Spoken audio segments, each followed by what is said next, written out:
Hey, what's up? Welcome to Movie Dumpster Season 3, Episode 19. Today we're talking Robot Jox from 1989, directed by Stuart Gordon. I'm Joel Escola. I'm Sean O'Rourke. I'm Connor. Please give me a coffee IV right now, McGraw.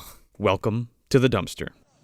I could, squash you both like bags. No, you're a lot of things, Alexander, but you're not a coward. I'm gonna get in this thing, and I'm gonna kick your ass!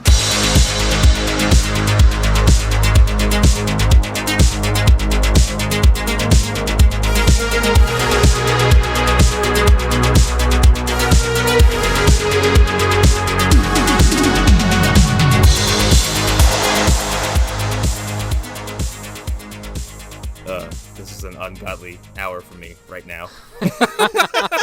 So, as we've posted on the Instagram, we had a little technical difficulty with this episode, wherein some audio files were corrupted and lost and things like that, so we had to postpone it till the end of this weekend. As of now, we're recording it on Friday, so it's gonna come out in 2 days, this super quick turnaround, fucking make your head spin kind of shit. Gonna make it happen, though. We're making it happen for you guys. We weren't not going to do it. It's just, this week has just been fucking super busy. We would have done it earlier in the week, but we all have jobs, full-time jobs, even with COVID going on. Eating and paying the bills comes first. Constantly reminded that I have a full-time job that isn't going anywhere despite this COVID thing happening. Yes. Yeah. Also, my original opening bit involved me crunching very loudly into a pork skin and saying it's Razorback, but I'm sorry, I'm not eating a pork skin at 9:30 in the morning. It was very apropos of the GARB-BQ. Yeah, I believe we even said at the time of the first recording that Leonardo and Donatello were sitting there eating the pork rinds with you, clearly. Oh, yeah. Pork rind. Lucky to have our jobs right now, because a lot of people don't. Yes. But, that being said, I just want to bring this up again. Like, this is a free show that we give you guys. You know what I mean? Like, we don't put the show itself behind a paywall. Like, you can listen to it whenever and wherever you want, and we appreciate that.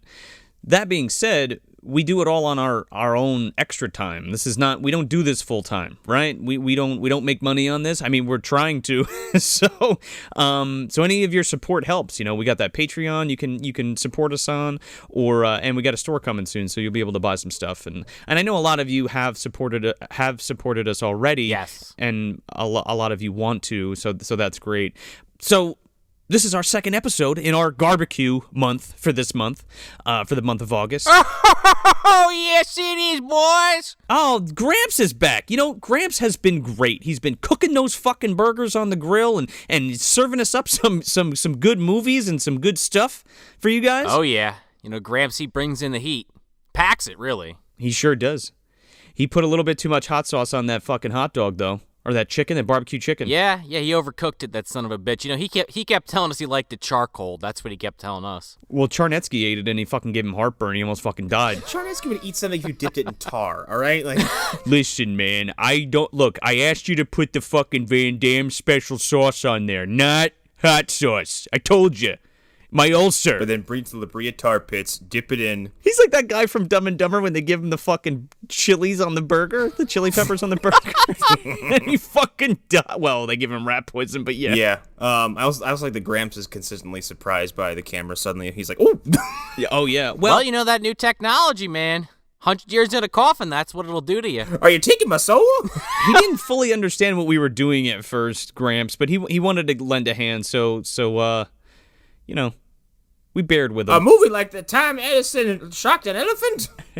Is that like when the train came at the audience and scared the shit out of me? I remember that. Some Buster Keaton-ass shit. Yeah. It was only 5 seconds long. We all crapped our pants. And then the Aztecs wrapped me up and put me in a fucking coffin. Yeah. Yeah, right then and there. After that movie. My last pop culture frame of reference. First movie ever. That said I'd look young when I came out, and I didn't. I was a 170-year-old fart. If you're new to the show, or you're new to If you're new to the show, I apologize ahead of time, because that probably made 0 sense. if you're new to the show, we're going to put a compendium together so that if you're like, what the fuck are they talking about? We will give you specific episodes where you can catch up on the MDU lore. That way you're all set to go. A specific episode list, if you will. Yes. But right now, we are running our GARB-BQ month. And what that is a barbecue-themed movie month. So we're doing a giveaway this month wherein you can win yourself a prize pack that consists of a dumpster barbecue or barbecue dumpster rub, Granny Van Dam special barbecue sauce, which are both real things that you can use on actual food. Yeah. Whether you're vegetarian or carnivorous, it's either one. GMO free, non-dairy, vegan. Like we said on the last episode, Granny eats clean. She sure does. That's how she keeps up her fucking stamina, dude. She's been living for millions of years. She can't just live for an epoch over again without eating cleanly. Is she the MDU's turtle? Is that what we're finding out right now? No, she can't be, because she's on the side of evil. Well, I think, again, we've talked about it before, she straddles that line. I think she straddles that line only in her brothels, right? Like we talked about, like that's the John Wick hotel of the MDU. This is neutral territory. Get your bullshit out of here. So she's not the turtle, but she's close. She's she is Pennywise level, as we've talked about before. She's more of like the Man in Black. Oh. Careful, we might have Dan Aykroyd knocking at her door. No, not that Man in Black. The Man in Black from the Dark Tower series, who's also the guy from The Stand. I mean, you could say that's John Hurt, but I feel like that's definitely more of like a Granny Van Dam role. Rolls up with her shotgun in a fucking black suit. Yeah, for sure. Aykroyd's following you because you're like, yup, in the background. Granny's like, get that damn Aykroyd out of here. Granny, did you buy any of my Crystal Skull vodka yet, or what? No, Dan, god damn it, would you stop pulling that fucking Crystal Skull out? You just hear her pump the shotgun. Don't you start talking about the Men in Black, god damn it. Dan Aykroyd asks her, so Granny, what is the secret ingredient in your sauce? Dan Aykroyd just hits the ground. He has cigarettes out of his eyes, nose, mouth, and ears, just all down to the filters. And then he's reincarnated as a fucking scientist. Turns into a Celtics fan all of a sudden. Oh, yeah, there you go. Something like that. Meets Marv on the streets to become roommates. He could. They really hate the Utah Jazz, I've heard. He definitely meets Macaulay Culkin at some point. Yeah. The whole bee situation, yeah. Mm-hmm. Yeah, we've talked about it before. And then he marries, what is it, Daryl Hannah? She's an alien at one point, so he's got a... Yeah, I think that lines up, right? Yeah, I think that's part of his whole history. And the ghosts obviously come in and, and then history repeats itself and, Right. He has that flashback, that dream sequence where he's getting it on with a ghost where she takes his pants off. It's actually Granny Van Dam this time. Floating above his covers. Hey, Danny boy, let me see that dingus. Oh, my Lord. She shoots and kills him. He gets reincarnated, and then she fucks him at a later date. Dude, that sounds like Granny's fucking MO, dude. She's like Natalia from fucking What We Do in the Shadows. Cutting off her lover's head while they're having sex because she's so passionate, and he keeps getting reincarnated, and it just happens again and again. She's the fucking she's the fucking praying mantis, dude. She'll get you. Yeah, no, I could see it. Also, seemingly invested in some kind of stealth suit so she can infiltrate his bedroom unseen. I honestly could see GVD having Predator technology. You just beat me to it. Like, I can see her with her fucking, like, with the little gauntlet, with the wrist blades and shit. You just hear, like, you look into, like, the distance, you just hear, like, a cackle in the distance, but you see nothing but a shimmer. It's fucking modulated like in the movie. Yeah. Want some special sauce? Want some special sauce? Take off your clothes. Oh my god. Okay, that's happening now. Fucking Granny's cackling over Arnold running through the jungle with the explosion. And you just hear, what the hell are you? The hell are you? Fucking Richard Harris is there. The fucking orca comes flying out, like, to stop Granny from blowing it up. He's like the Danny Glover character in part 2. Oh my god, this is like a fucking Metal Gear Solid cutscene now. What the hell's happening? Oh, man. Well, and again, it's not just the orca, it's the orcling with the 6 arms with all the Ninja Turtle fucking weapons and the bandana. Oh, shit, now you're talking. Okay, so before we get into the meat and potatoes, or the, I guess, the really crunchy bits of this episode, Robot Jox, if you will, we do have a Patreon question from our friend Leonardo, and he asks, since Japan is almost done with their fully movable Gundam RX-78-2 life-size robot, which mech from American pop culture would you commission to duke it out with the mobile suit? And then he continues, and I'm going to be that nerd to say no to Megazords because they're originally from the Japanese Super Sentai, and he would love to see Rayleigh Beckett and Mako Mori use Gypsy Danger from Pacific Rim to tango with Gundam's Amuro Ray. I mean, I'm inclined to agree, and also because I can't come up with a single other instance of American robot mechs. Yeah. Does the Iron Giant count? I mean, I feel like that's the only thing that would even be remotely formidable against a fucking Gundam. Sure. From American culture specifically. I mean, I don't know how long it's lasting. A Gundam has, a jetpack, a fucking energy sword. Dude, it's got a giant fucking plasma fucking katana. It'll just cut it in half. Yeah. Machine guns all over it, depending on the model. Yeah, there's certain Gundams that have like turrets in their kneecaps. Like, we're fucked. Yeah. I don't know. The Iron Giant, sure. Friend? No. And then the fucking Gundam cuts his head off. Fuck him. Even if he gets, like, red-eyed into his fucking battle mode or whatever, he's still fucked. Oh, yeah. And, originally I was going to say the Big O from the anime series The Big O, but then I remembered that it had to be an American choice. Yeah.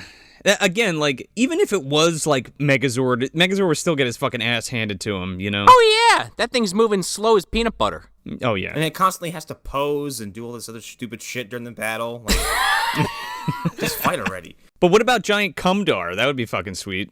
Gundam versus Cumdar? Oh, my God. Now that I'd pay to see. Oh, yeah, there you go. I'm gonna cut you in half, Gundam fuck. Come here, I'm gonna spooge on you. He's sitting there playing cards with Corpse Fucker and the Being and the Suckling, and he gets a call on his fucking monitor. He's like, we gotta go out. I gotta fight. He's got the communicator. Time for me to grow. I'm gonna grow. Fitster. He goes, crash and burn, and him and Corpse Fucker, they do like a fist pound thumbs up, and then he goes off and battles this fucking Amuro Ray fucking Gundam, the Wing Zero or some shit. When Connor said Finster, I just pictured Finster and Dobby like shooting dice in the corner. Wow, playing craps. Oh, okay, Cumdar. I'm going to make you grow. Harry Potter said it's not a good thing to gamble. Fuck Harry Potter, because I have to die every day. Finster just pulls a 45 and shoots him. He's like, you do this all the time? It's a living. I must return to the castle now. That's what he does. He goes to Earth. He has like he buys CharNatrix's chunky chicken, but then he like goes and like, it's like God playing skee ball in fucking In Dogma? Yeah. Imagine if Dobby was on life support. Holy shit. And he couldn't get back to the fucking castle. That would really get the wizards into action. That would get their light a fire into their ass to do something. CharNatrix's like, what do you mean he's in limbo? Somebody has to go unplug him. Boys, we gotta go to the material plane as he pumps a shotgun. Oh, yeah. I need that rat fuck here so I can take my rage out on him. Daniel Baldwin's got a hockey stick. He fucking cuts a hole in the space-time continuum, jumps through it. Whoa. Probably. What is this, the race to get to Dobby first? John Hurt versus the Wizards? Whoever gets there first wins? Oh, dude, it's going to be a bloody battle. Because, John Hurt, he's got Baldwin on his team, and he's got the recently appointed Garrus, a.k.a. Michael Clark Duncan, on his team. Oh, boy. He'll come through the fucking keyhole like Emotep. I mean, honestly, if John Hurt is walking around with Kronika's helmet from Mortal Kombat 11, which basically just, he was already a time-traveling scientist. This really just, if you're not familiar with the Mortal Kombat 11 lore at home, essentially Kronika was like the goddess of time or some shit. So if Hurt took her powers, it just, it advances his technology quite a few millennia, I'm going to say. Well, what has to happen is, that's why there's 3 wizards, right? But there's still, like, they all have to come together. Well, 4 now. 4 now. Yeah, 4 now. Well, actually, we have 4. I believe there's 4 now. Yes. If you include Richard Harris. But they all need to come together and make, like, like Fire God Liu Kang, but it's like, it's all the wizards combining into one to fight him because they can't do it, like, separately. They do, like, the soldier docking from One Piece when Frankie grabs all the other Straw Hats and they pose like they're a fucking mech. Yeah, I could see it. Like, again, in some, like, giant, like, society ball of shit, they all meld together. Look like Tetsuo. Oh, my God. When they all turn together, just turn to Tyler Mane from Halloween 2. Like, just a larger, hairier man. Oh, my God. When they fuse, they didn't do this in the Lord of the Rings movies, but Saruman, we had that rainbow-colored cloak. When they fuse, the fucking robe is rainbow-colored, but it's all, like, mold and shit growing all over it. Oh, ew. It's all covered in chunky chicken, like Chunky Chicken God. That's what they turn into. No, they turn into a giant chicken, right? Or no? I don't know what they turn into. It's my mind is racing at the idea. It could be an amorphous blob, and then they kind of just whatever suits the situation. Just roll over John Hurt and absorb him. I feel like if CharNatrix's in control, he would turn into a chicken. The thing is, though, they wouldn't have to worry too much because upon attaining Kronika's crown, John Hurt realized that he is both ultra-powerful and also fucking useless at what he's supposed to be doing, a.k.a. Kronika. Well, yeah. I look at Kronika's crown kind of like the Infinity Stones on some level. Not as powerful. You really only get like 1 or 2 wish spells off this Kronika crown. You get a ton with the fucking MDU Infinity Gems. That's the whole thing. It's going to be if it's encrusted with the fucking MDU Infinity Gems, like. Oh, maybe that's what his true goal is. That is his goal. It's that Kronika's crown is his Infinity Gauntlet, is what it is. Okay. Wow. Now we're on the hunt to collect all the gems. But he's got like this ragtag crew of just I don't know. Poor Michael Clark Duncan got involved with some bad people. Oh, he sure did. Well, he's already has 2. He has the fucking Van Damme Bloodstone and the Time Gem. Yeah. From Baldwin and Granny Van Damme. Well, GVD, she's gonna want to get that back again. Sideline straddler. I think she uses it like on the side, right? Like she's like the Shang Tsung of the plot. She's like waiting for her to collect them, and then she's gonna fucking dupe them and steal it. Probably. She is that third party that is both sides are unsure of how they're gonna impact the end game, if you will. Yeah, the Doctor Doom, if you will. Yeah. Cease this madness, Granny, before you doom us all. Exactly. But going back to the original question, I think my answer has to be Liberty Prime from Fallout 3 and 4. This giant, basically the Iron Giant with mini nukes that they throw as like footballs at the enemy. It's just like it's walking ordnance. Like it's an artillery strike that talks. Mission: the destruction of any and all Chinese communists. It's like, imagine this shit as it's firing mini nukes at a Gundam. And the Gundam dodges every single missile. Well, yeah, obviously. And then cuts it in half. The people who are like behind the piling the Gundam are like, do you think he's being a little too forward with his message there? Yeah. Really hates communists. Democracy is non-negotiable. Yeah. That sounds about right. So, Robot Jox. It's a great song by Daft Punk. No, that's Robot Rock. So, yeah, before we get into the meat and potatoes of Robot Jox, or the nuts and bolts, if you will. There you go. Boo. I'm fired again. This is a very important film. It is the last film that Empire Pictures produced and released before they went bankrupt. It was also their most expensive movie that they produced as well. Now, if you're not familiar with Empire Pictures, I mean, they've done everything from Ghoulies and Troll to this film, or From Beyond and to this film, which is also directed by Stuart Gordon, From Beyond. And if you're not familiar with Stuart Gordon, I don't even know why you're listening to this fucking podcast. Also, R.I.P. and I believe happy birthday. His just passed. The 11th, yeah, we just passed it. So, lost one of the greats. I was just talking to my fiance about this, and like almost not all of them, but a lot of my heroes, including Giancarlo Beekler and Stuart Gordon, are all gone, and I'm just kind of wondering who is going to take the role of these independent filmmakers and special effects people and stuff. And Shane Van Dyke. Oh my God! If Shane Van Dyke is the future, then I want to be left in the fucking past. All right. Yeah, no fucking kidding. Yeah, if he's the future, I welcome the tsunami that is supposed to, knock his boat over. Yeah. Yeah, me too. So yeah, just from that standpoint, right? Like, it's such an important film, I feel like, in the Empire Pictures history, and it signals the downfall of the company, and then Charles Band creating Full Moon like immediately right after. So it's like that, it bridges that gap between Empire and Full Moon, I feel like. And the idea of like going bankrupt while funding a $7 million movie is fucking bonkers to me. Yeah. Can you believe that? Like, this independent film had a budget of $7 million. Like, that shit's like unheard of. You know what I mean? Especially now. And even then. Especially a Charles Band movie specifically. Yeah, and he was producing it, but he was also, his father was still alive at that point, so he was producing with his father. And I feel like Albert really kind of reined in Charles's bullshit. You know what I mean? Sure. Because what was Full Moon basically came out of the ashes of Empire? Is that how that worked? Yeah, more or less, yeah. And then CharNatrix and the gang were born. Yeah, well, Robot Jox was supposed to be released in 1989, but principal photography had wrapped up in 1987. So the film was done. Oh man. The film was done in 87, and then Empire goes completely bankrupt, and then it's not released until 1989.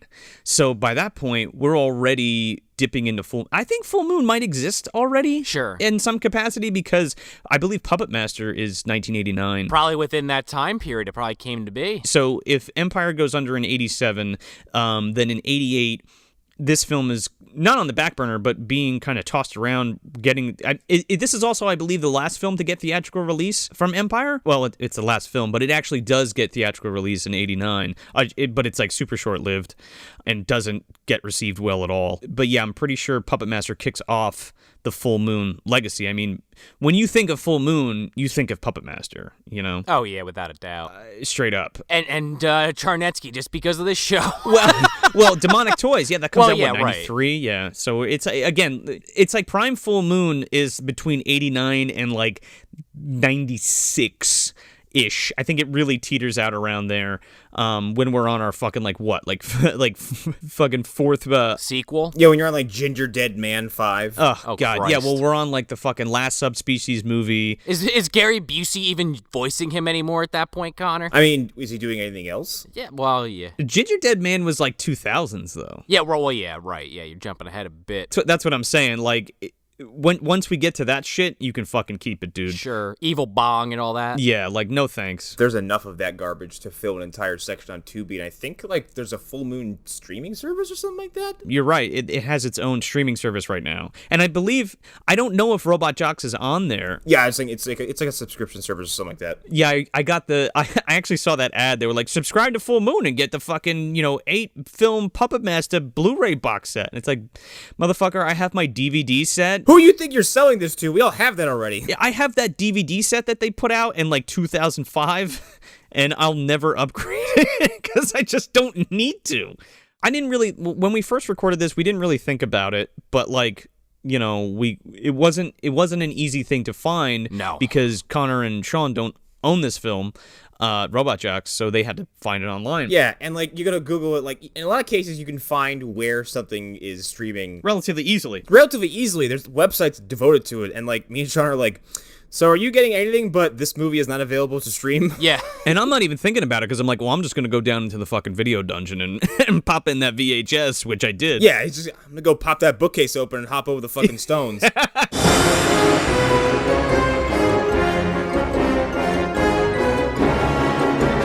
Yeah, that whole thing plays, yeah. Considering how many obscure films we do, generally speaking, this doesn't happen that often. Usually somebody has it streaming either for free or you just got to drop a couple bones. But this was like, not going to say where we found it per se, but it took a little digging. Took like more than a couple minutes, put it that way. It's a dubious website. And it may be streaming on Full Moon, but I don't have none of us have a subscription, you know what I mean? And the thing is, like, I don't really like to promote that kind of stuff. I'd rather say, hey, here, rent it on YouTube or Tubi or buy the fucking Blu-ray. But Also, as a side note, not only is this movie hard to find online to stream, but it's also incredibly hard to find, like, just to buy a copy of, from what I found. Well, Shout Factory put out the Blu-ray, but it's already out of print. Exactly. And you can't get it for, like, ridiculous amount of money, the Blu-ray. Yeah, I saw somebody selling it for, like, $85 on Amazon. I was like, I'm good. I'll wait.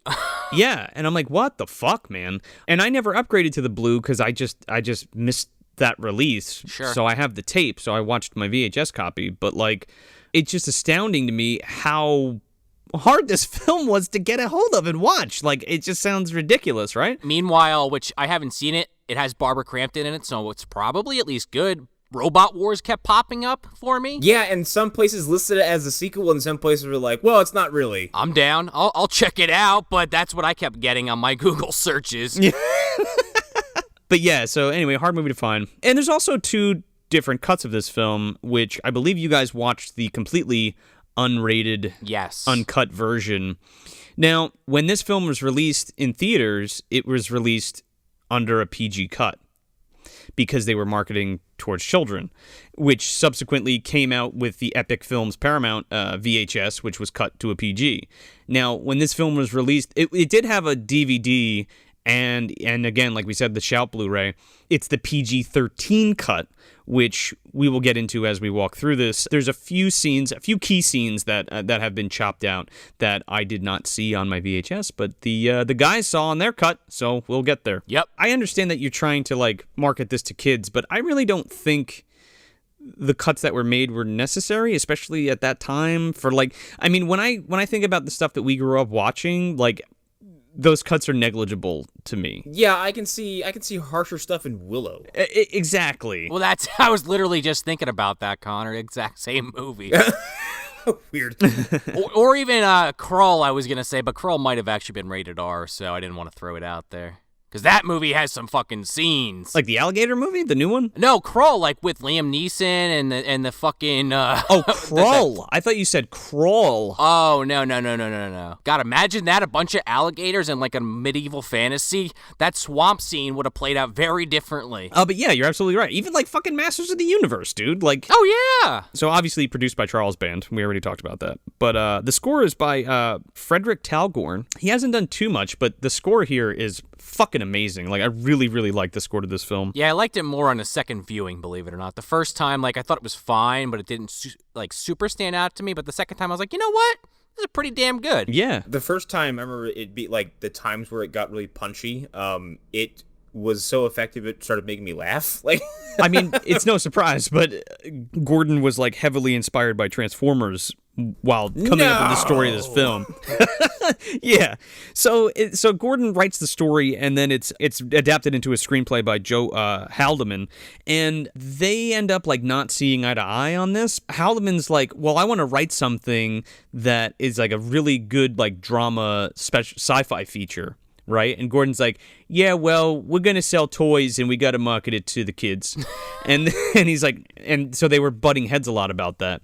But I feel like the balance in this film, I mean, not to get into like final thought territory, but like the balance of drama and comedy and like levity in this, I think is very good. And that happens a lot in Gordon's films, I feel like. Even like when you watch Reanimator and From Beyond and stuff, like, holy shit, yeah. I mean, he's working with a different writer, and forgive me, I forget his name on From Beyond and Reanimator, but it balances that horror and comedy there, where the dramatic moments are dramatic and horrifying and the comedy moments are funny. You know what I mean? Yeah, and the comedy in Reanimator is like, if your guard is down, there's be parts of Reanimator that really knock you on your ass, because there's some jokes that land really fucking well in that movie. Oh, yeah. Oh, totally. And even in this film, and it's a little different because this is more like action set PC kind of...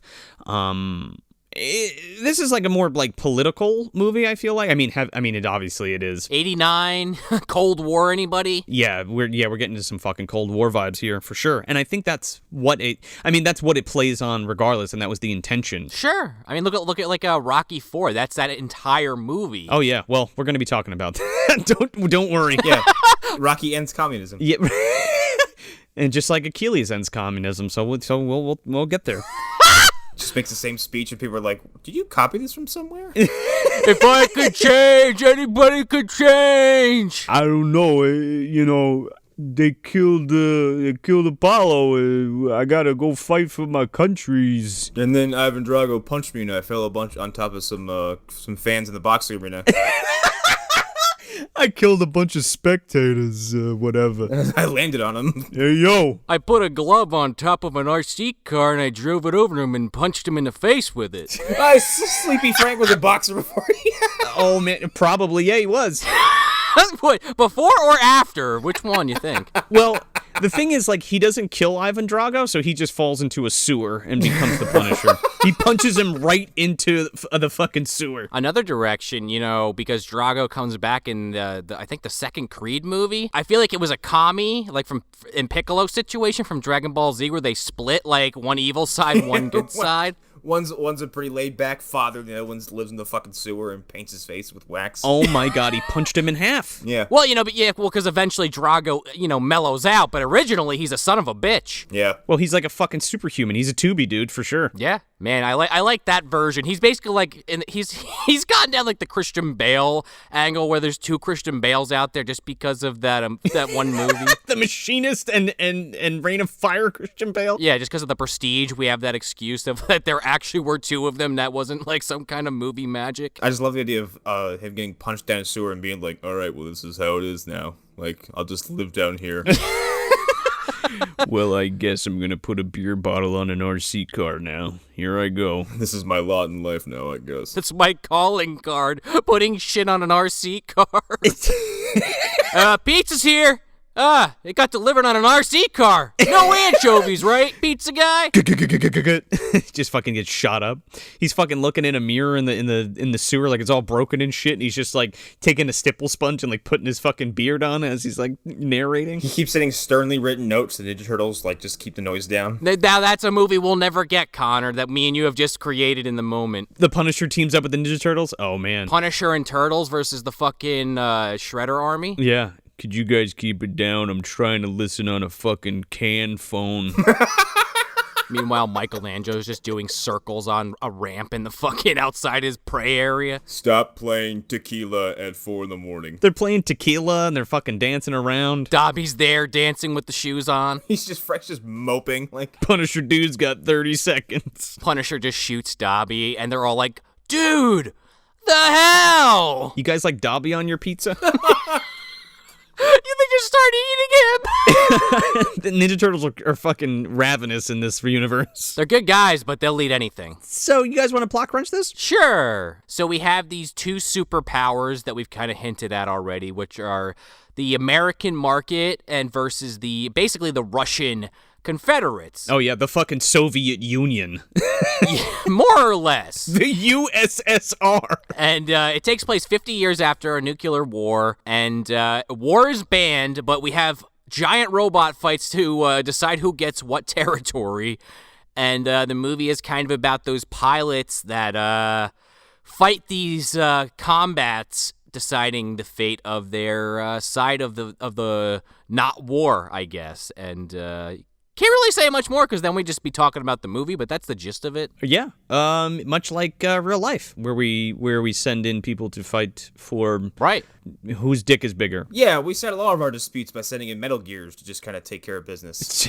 Yeah. A side note, by the way, Leonardo, just another answer to that question. I was gonna say Optimus Prime, but he's not really a mech to go against the Gundam. But I think maybe one of the Autobots could put up a pretty good fight. Just side note. Are they even American? Yes. Yeah, Hasbro. Is Transformers strictly American? I mean, they have like anime series now, but I'm talking like, you know, original like 80s Transformers. No, yeah. Like Bumblebee, Optimus. Maybe that's why Gordon and What's-Her-Face were butting heads, because one was like a Gen 1 guy and one was like a Gen 2 guy. Meanwhile, I'm shouting from the rafters, Beast Wars was good! What's with that metal polar bear? I don't get it. Just wanted to throw that out there for you, Leonardo. So we open up the film with this VO, and this guy's like, well, here we are in Siberia, and there's these guys called Robot Jox, and they pilot these. Gunnar Hansen's giving the intro speech. It's been 20 years. It's been 20 years since World War III. It's been 20 years since they dropped your bombs. War is bad. So we don't do it anymore. So we fight robots together for land. That's how we do it. We stole another idea from the Japanese. Those goddamn Japs. We blew them the hell up. Jesus, Gunner. That's basically what this movie's saying, is that America and Russia are the only ones that survived this Holocaust. Yeah, well, they're like the two superpowers, right? I mean, unless, like, down the road, like 20 miles is Libya, and that's, because, as we talked about in that episode in Equilibrium, there's like that bombed out area around the town, and they kill people that go out there, but we don't know why they kill people that go out there. Yeah, and Godzilla is in full force at this point. Yeah. All the fucking kaiju have awakened. That's really why we don't see Tokyo. They're dealing with him the entire time. Yeah, that's the thing. They're just like, yeah, let them deal with the fucking robots. But that doesn't make any sense because Japan probably has counter gigantic robots. Right. Listen. You're telling me that America and Russia are the only two people with giant robots? Well, right. That's the one thing that Pacific Rim stole from this movie that they improved upon. Agreed. Japan, you're right, though. They would be highly, they would do well against any kind of oncoming onslaught. They fought three-headed dragon gods, mecha Godzillas, fog monsters, giant crabs. Giant enemy crabs, to be specific. Ape aliens, giant mantises. We're living in the time period where their prototype Gundam has already been built. Oh, yeah. No, that's what I'm saying. They have a fucking arsenal of Gundams ready to go already. I also like that, it's not really Russia. It's just nebulously Eastern European. Right. Headed by Russians. Well, that's the thing, because both sides of this conflict have their stereotypes enhanced. Basically, their main people in charge, like the quote unquote not Russia has this Russian as hell fucking guy, and America has Tex Conway. The Confederation is strictly white Soviet guys with bleach blonde hair, and the Americans are a mix of Japanese and black people and white people and Spanish or whatever. It's very strange. Yeah, when you really think about it. It's like StarCraft. Only the South made it to space. Right. Everybody in StarCraft has a fucking accent. I tell you what, fucking Texas gonna get you. I was a goddamn Robot Jox, motherfuck. So we're in Siberia, and we're introduced to Paul Kozlo, who is Alexander, who is the heavy hitter on the Confederation side. My favorite character in the movie. I am Alexander. Hello, I'm Alexander. Yeah, I am Alexander. I smoosh you like bug. I'm a German man doing a Russian accent. I'm going to kill you, stupid bastard. I'm going to step on you like Empire Strikes Back. Have you ever seen an old film from 1982? Watch this. No! Yeah, he steps on this poor bastard who's got a broken back. Remember Wedge Antilles. Good night. Remember Luke's co-pilot he doesn't save? Yeah. Yeah, I think that's Wedge, isn't it? No, it's not Wedge. Wedge makes it to Return of the Jedi. His name is Dak or Dax or something like that. Oh, Dak. Oh, yeah, Dak is dead. The old code for Star Wars Rogue Squadron. Yeah. The Americans are the market and the Russians are the Confederation. So they're having their battle and Alexander beats the market champion. I forget his name. Guy who gets a memorial that's glossed over. Yeah. Oh, man, the newscast in this? We'll get to it. So the guy's like, stop, Alexander, my back's broken. You won, you did it. And Alexander's like, I need judgment, call in for judgment. And they're like, okay. And these guys... And these apathetic as fuck referees who officiate these fights. It's like this entity, this group that is very central in their opinions, and they're very much just okay, well, we're gonna be super fair, and whoever wins, we'll judge it. Right. They're supposed to be the neutral party in this conflict, but also yes, the neutral party. That's what I was getting at. By being neutral, they gain power over these two federations. They're the 1%, dude. Yeah, no, and by the way, speaking of, they are all white men. They all are white men, and they're all in black and white striped referee jumpsuits. Yeah, that thing Uncle Fester wears in the Addams Family movie. Just picture that, but it's white and black stripes like a referee. They're the neutrals from Futurama. Yeah. Tell my wife I said hello. So Alexander asked for judgment, and they're like, all right, the Confederation wins. Please yield and hold your position, Alexander. And he's like, fuck that. Good night, goddamn market man. And he steps right on him and fucking kills him and is somehow not disqualified. I had something in ear. I did not hear that. Is a tiny man talking? I am a giant mechanical robot, 200 feet in the air. Oh, whoop, finger slip. I step on him by mistake. Whoops. Sorry, I not hear transmissions. Kapuch. Sorry, I saw a spider. That's the 10th spider you've seen during these fights, Alexander. And this is like the first time of many times where like the Confederation should be fucking disqualified, right? But they're not. Yeah, and they're just allowed to murder their opponents even though the fight is over, and the refs are like, all right, whatever, not our business. They just fucking away like there's a fucking referee skiff. Back to our houses in the sky that only we're allowed to go to. Right to that fucking wizard castle, baby. Right to Elysium. It cuts to Alexander, and he's like, Achilles, you're next, motherfucker. Achilles. And then it cuts to the news reporter, and he's like, and that's what Alexander had to say about the fight. So anyway. Also, this guy died. Also, this man was stepped on, but nobody really gives a shit. His remains are unrecoverable. Yeah. Well, fuck it. They're jelly on the bottom of Alexander's mech's shoe. They scrape what they could off the bottom of the foot, but alas. Just a big toe, that's all they put in the coffin. Put the fucking scrap metal in the heap, and let's move on. So we're at the mission control, basically, of the Americans, and we meet, like, all the other main characters, specifically this character, Tex Conway. Oh, shit, motherfucking Tex Conway's here. My other favorite character of the movie, because it's a fucking cartoon. I'm a rootin' tootin' cowboy!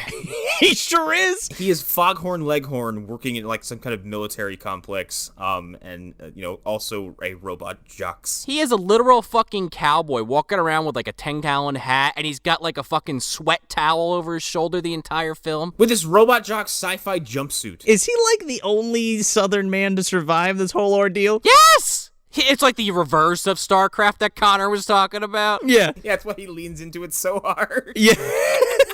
Michael Aldridge is playing Tex, by the way. Tex Conway. Motherfucker. They're like, where are you from? He's like, Texas. And someone's like, fuck you, you're from Florida. No, I'm not, goddammit. From the heart.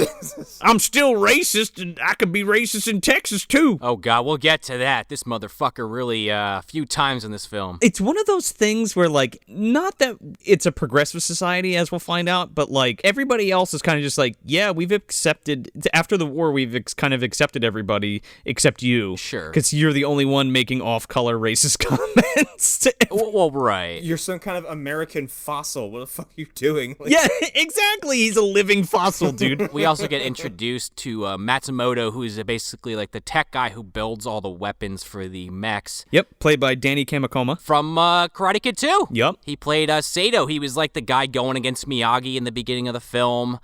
And, like, they hated each other, and that was, like, part of the reason why Miyagi left Japan. And then by the end of the film, like, I think Miyagi saves his life or some shit. You know, it's been a while since I've seen it. And then he turned over a new leaf and started designing Robot Jox equipment. Right, yeah. When Miyagi showed him the way.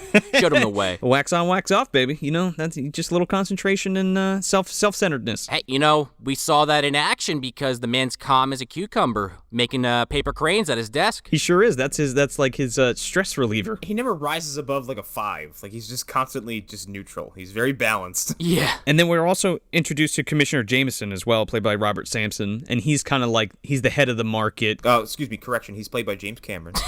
Yes, he fucking looks like James Cameron. He's a fucking dead ringer for James Cameron. It's distracting. Like James Cameron now. Yeah, exactly. Right, yeah. Listen, I fucked up. We were supposed to be on an alien planet plugging our fucking tails into things, but instead, we're here and we're making mechs. That was how we were supposed to talk and have sex. You just hear Sam Worthington from off screen going, Sam, it's not your turn in front of the microphone now. It's me, James Cameron, the director of Avatar 1, 2, and 3, the highest earning film franchise of all time. Sam! Now all I want to do is just like replace Sam's dialogue with him screaming in Avatar. I mean, it wouldn't make anything he says more or less memorable. So No, yeah. Wait. Dude, I think I've seen that movie twice ever, and I'm just like, I can't remember a fucking thing except flying on stuff and purple cat people. that movie feels like a fucking weird mushroom-induced dream that I had a long time ago. I can't put it together. I don't know. I mean, like, it's beautiful or whatever, but like that's as far as it goes for me. That was my cousin's favorite movie at one time, and then I just never took his opinion about movies seriously again. No, I mean, you could take that unobtainium and shove it right up your ass. Yeah. I'm sorry, like, you can like that movie a lot, but if that is your favorite movie, you need to widen your fucking horizons. Yeah, sure. Here's a movie called Dances with Wolves, okay? It's the same thing. Already better. It's much better. Didn't even really sit there and have to think about it for long, did you? Did anybody kill themselves because they wanted to be Kevin Costner and live with the Native Americans? Oh, God. They were like, I gotta get to that utopia. Where's my 2 socks? We also find out in this scene that Matsumoto comments that, oh man, they figured out the tar pit weapon immediately. He's like, there's got to be a spy. Tex grabs his collar. He's like, what are you talking about? There's no spy. God damn it, that's the problem with this place. There's all these fucking spies all around. You goddamn motherfucker. I gotta go step out real quick. Tex, why are you sweating? I had some hot Indian food for lunch. Leave me the fuck alone. Pass the macaroni and cheese and fried chicken. And get me an American beer while we're at it. There are none left. I don't want any of that foreign shit. I'm telling you, if we just built these goddamn robots with Ford instead of fucking Honda, we'd be on the top here. Mr. Tex, all we got is Foster's. It's Australian for beer, and even they won't drink it. Ah, fuck! God damn it. All right, I'll take the Foster's as long as it gets me drunk. Do we meet Achilles here? Yeah, so Achilles is also there, played by Gary Graham, and Tex is basically flipping out on the commissioner, saying, oh yeah, we should have used Achilles. He could have beat Alexander. And the commissioner's like, well, we're saving him for Alaska because it's got oil and it's got a lot of fertile ground that we kind of need to survive. So, yeah, he's our best pilot. We're going to save him. And Tex is just like flabbergasted. Yeah. Also, Achilles looks like the man who would go on to steal Billy Bob Thornton's career. And identity. He could be, the proverbial love child of Billy Bob Thornton and Jean-Claude Van Damme because he kind of looks like the two of them fused and got stuck together. Oh my God, he does! I didn't even put the Van Damme thing in there. Oh, yeah. In fact, I was reading online that Stuart Gordon was trying to get Jean-Claude Van Damme to play the role of Achilles, and it kind of makes total sense. Oh, that would have been a wild decision. Also, it would have been really fun to watch him act out some of these lines. Wouldn't it have been, right? Yeah. Crash and burn. See, I can't do a good Jean-Claude. I must get into the Robot Jox. Yeah. Crash and burn. He does that terrible dance from fucking First Blood. Oh yeah, no, because like when he delivers his speech in Street Fighter about Bison, he's like, "I'm going to kill that son of a bitch, Achilles." He's Alexander? Yeah. Every Alexander wannabe is going to feel it. If he actually was cast and he was on the American side, because again, Street Fighter clearly can show he could pull that accent off. Oh, yeah. Him going against Alexander, just accenting off against each other. Oh, my God. It'd be indecipherable. Just for side note, I love how in Street Fighter, they're just like, yeah, fucking hire the French guy. Who gives a shit? Yeah. For the American role. Yeah, he makes no effort to not sound French as fuck. Yeah. At least Schwarzenegger tried with Predator. Like, you can pretty much, you can't tell he's Austrian in that movie for most of it. I don't know about that. Throwing him too much credit. I haven't watched it in a while. Stick around. He sounds like this through the whole movie. I don't know what you're talking about. I gotta revisit Predator. Oh, man. I think with Arnold, you're so used to it that he could appear in anything. You're like, yeah, it's just Arnold. Like, it's whatever. We're gonna revisit this conversation come December because I'm gonna have words for that. Okay. I love just the idea that the people in the movie aren't aware of Arnold's accent, but the audience is. Oh, sure. Yeah. Yeah. You know what I mean? Or what is that movie called? Unknown Origin? Of Unknown Origin with Peter Weller? Coming later this year on a movie dumpster near you. Oh my God, I'm so excited. Do you know I just forgot that we were doing that? Spoilers for the listeners, but goddamn, I'm so excited to do that because it's the Peter Weller film that's not fucking Buckaroo Banzai or RoboCop or fucking Leviathan. You know, those are all great films, but I feel like nobody fucking talks about Of Unknown Origin. Sure. And I'm sure now that it's in the universe, everybody and their fucking mother is going to start talking about it. Yeah, just because you said it right. Yeah. Yeah, exactly. Well, they're like, what about this movie Screamers? You're like, fuck, you took the other one. Oh yeah, Screamers too. Yeah. Speaking of Peter Weller, me and my girlfriend recently watched like an old documentary on the Aztecs on YouTube, and he was the fucking host, and he's like coming down the river on like a skiff with a stick. And there's this fucking bathtub that was like chiseled into the earth. like at the top of a mountain, and he's like, yeah, the emperor would have sat in this bathtub and looked over his empire, and then it like cuts, and Peter Weller is like sitting in it like it's a fucking hot tub, like, what a view. Hi, I'm Peter Weller, and I'm pretty much Indiana Jones now. That's basically how it comes across. He's like, yes, this was a very important ritual in Aztec history. It's like, Peter Weller, of all people, is telling me about Aztec history. Okay. Well, a big ritual used to be that they used to lay somebody down and then shoot their hand off with a shotgun. Or they'd have Cliff from Cheers come in with a cutlass and just totally fuck it all up. It's gonna be pretty wild for someone to go from like seeing that documentary and be like, well, let's play some Mortal Kombat, and then Peter Weller's also the fucking narrator and announcer for that game too. Fatality, creep. So, is that what he says at the end of the fucking Aztec ritual? I have no idea. That's just what I picture. The fucking Aztecs sacrifice somebody, just goes, fatality, creep. Yeah, right, yeah, exactly. Kotal Khan comes in. Since he's basically just an Aztec fucking ripoff.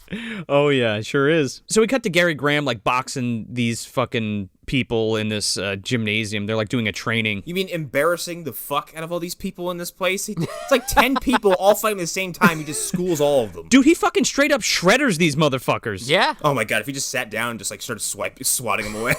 One of the best deleted scenes from TMNT, the original, the 1990 one. Yes. That they should have just left in. I don't know why that didn't make the cut, but... Yeah, well, they had to get that scene with that guy that kind of looks like James Rolfe stealing cigarettes. They had to get that part in there. You mean fucking... That's fucking, that's Sam Rockwell. It's Sam Rockwell! Oh, yeah, you're right, isn't it? Regular Amento. Yeah, as in the actual Sam Rockwell, everybody. Not the angry video game nerd, clearly. Could you imagine if James Rolfe was handing out cigarettes in there? That's a visual with the Cinemassacre hat on. Oh, man. Holy shit. Trying to make a movie here, folks. Gotta raise some money. Cinemassacre's listening. You all need to do fucking TMNT and do some fucking scenes like that, because that's fucking classic. I would love that. Go play. Have fun. Tatsu, everybody. Anyway, Yeah. So we're introduced to Anne Marie Johnson as Athena in this scene. Yep. And the rest of these humans that were created from test tubes as like kind of superhumans to be the future of Robot Jox pilots. You know, instead of making these machines fully autonomous, we're going to raise up a crop of superhuman beings, right? To kind of just dispose of in these fucking machines. Yeah. I was much softer on this group of people the first time I watched it. The second time I watched it, I was like, man, this is the best y'all can do, because this is a bunch of like dumb fucking just like sheltered yahoos who are so fucking annoying and constantly up everybody's ass. That's all it is, though. Well, only one other one gets a damn name. Yeah. It's Athena and Sargon and Rest. I don't even remember Rest. Well, true. Sargon is notable because as this little training session comes to an end, he comes up to Achilles after he takes his helmet and his chest protector off and just starts punching him. He's like, hey, what the hell, man? He's like, oh, the fight's not over. He's like, even in training? He fucking sucker punches him, and Achilles is like, motherfucker, you out of your goddamn mind? He gives him one of those and then fucking just knocks him on his ass. Some motherfuckers just want to ice skate uphill. He just kicks the shit out of this kid. Yeah. And then Athena is shown working out and also whipping their asses right afterwards. Yeah. Sargon is very much the Taye Diggs of this movie in that every time he goes to show up, yeah, watch how impressive I am, and he just gets embarrassed, like, every time. Something I noticed, too, that I didn't notice last time, all of their eyebrows are the same. So they have genetically modified these people to have all the same eyebrows. They're immaculate. I was gonna say, the first time I saw this, I'm like, they all look like they all look ethnically the same. And I don't mean like from the same race or ethnicity. They look like the same person. I think it's supposed to be the point. Yeah, exactly. They're supposed to be clones. But also, like, they're not genetically enhanced. They're just humans. Like, right. They're grown from a test tube, but they don't have, like, superhuman strength or anything like that, or, like, advanced reflexes or anything like that. The only thing they're supposed to be devoid of are like, emotions, but even that proves to be not true. So it's like, what is the point? Like, you've just grown, like, you feel less bad about them dying because they weren't born of a mother and father? You know what I mean? Right, exactly. Yeah. Strictly raised to pilot these fucking things. And you could even insinuate like they were like the clones from Star Wars, where like they're just programmed to be a little more susceptible to orders and stuff like that.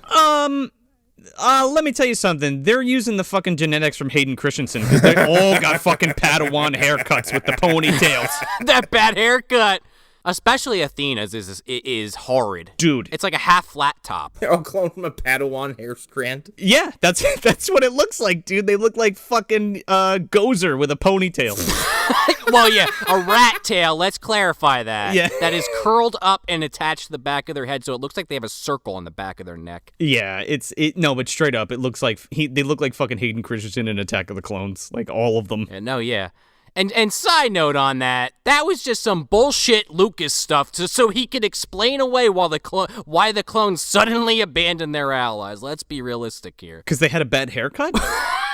Well, no, I meant the whole being susceptible to orders thing that Connor mentioned. Oh! But sure, maybe they were like, you know what?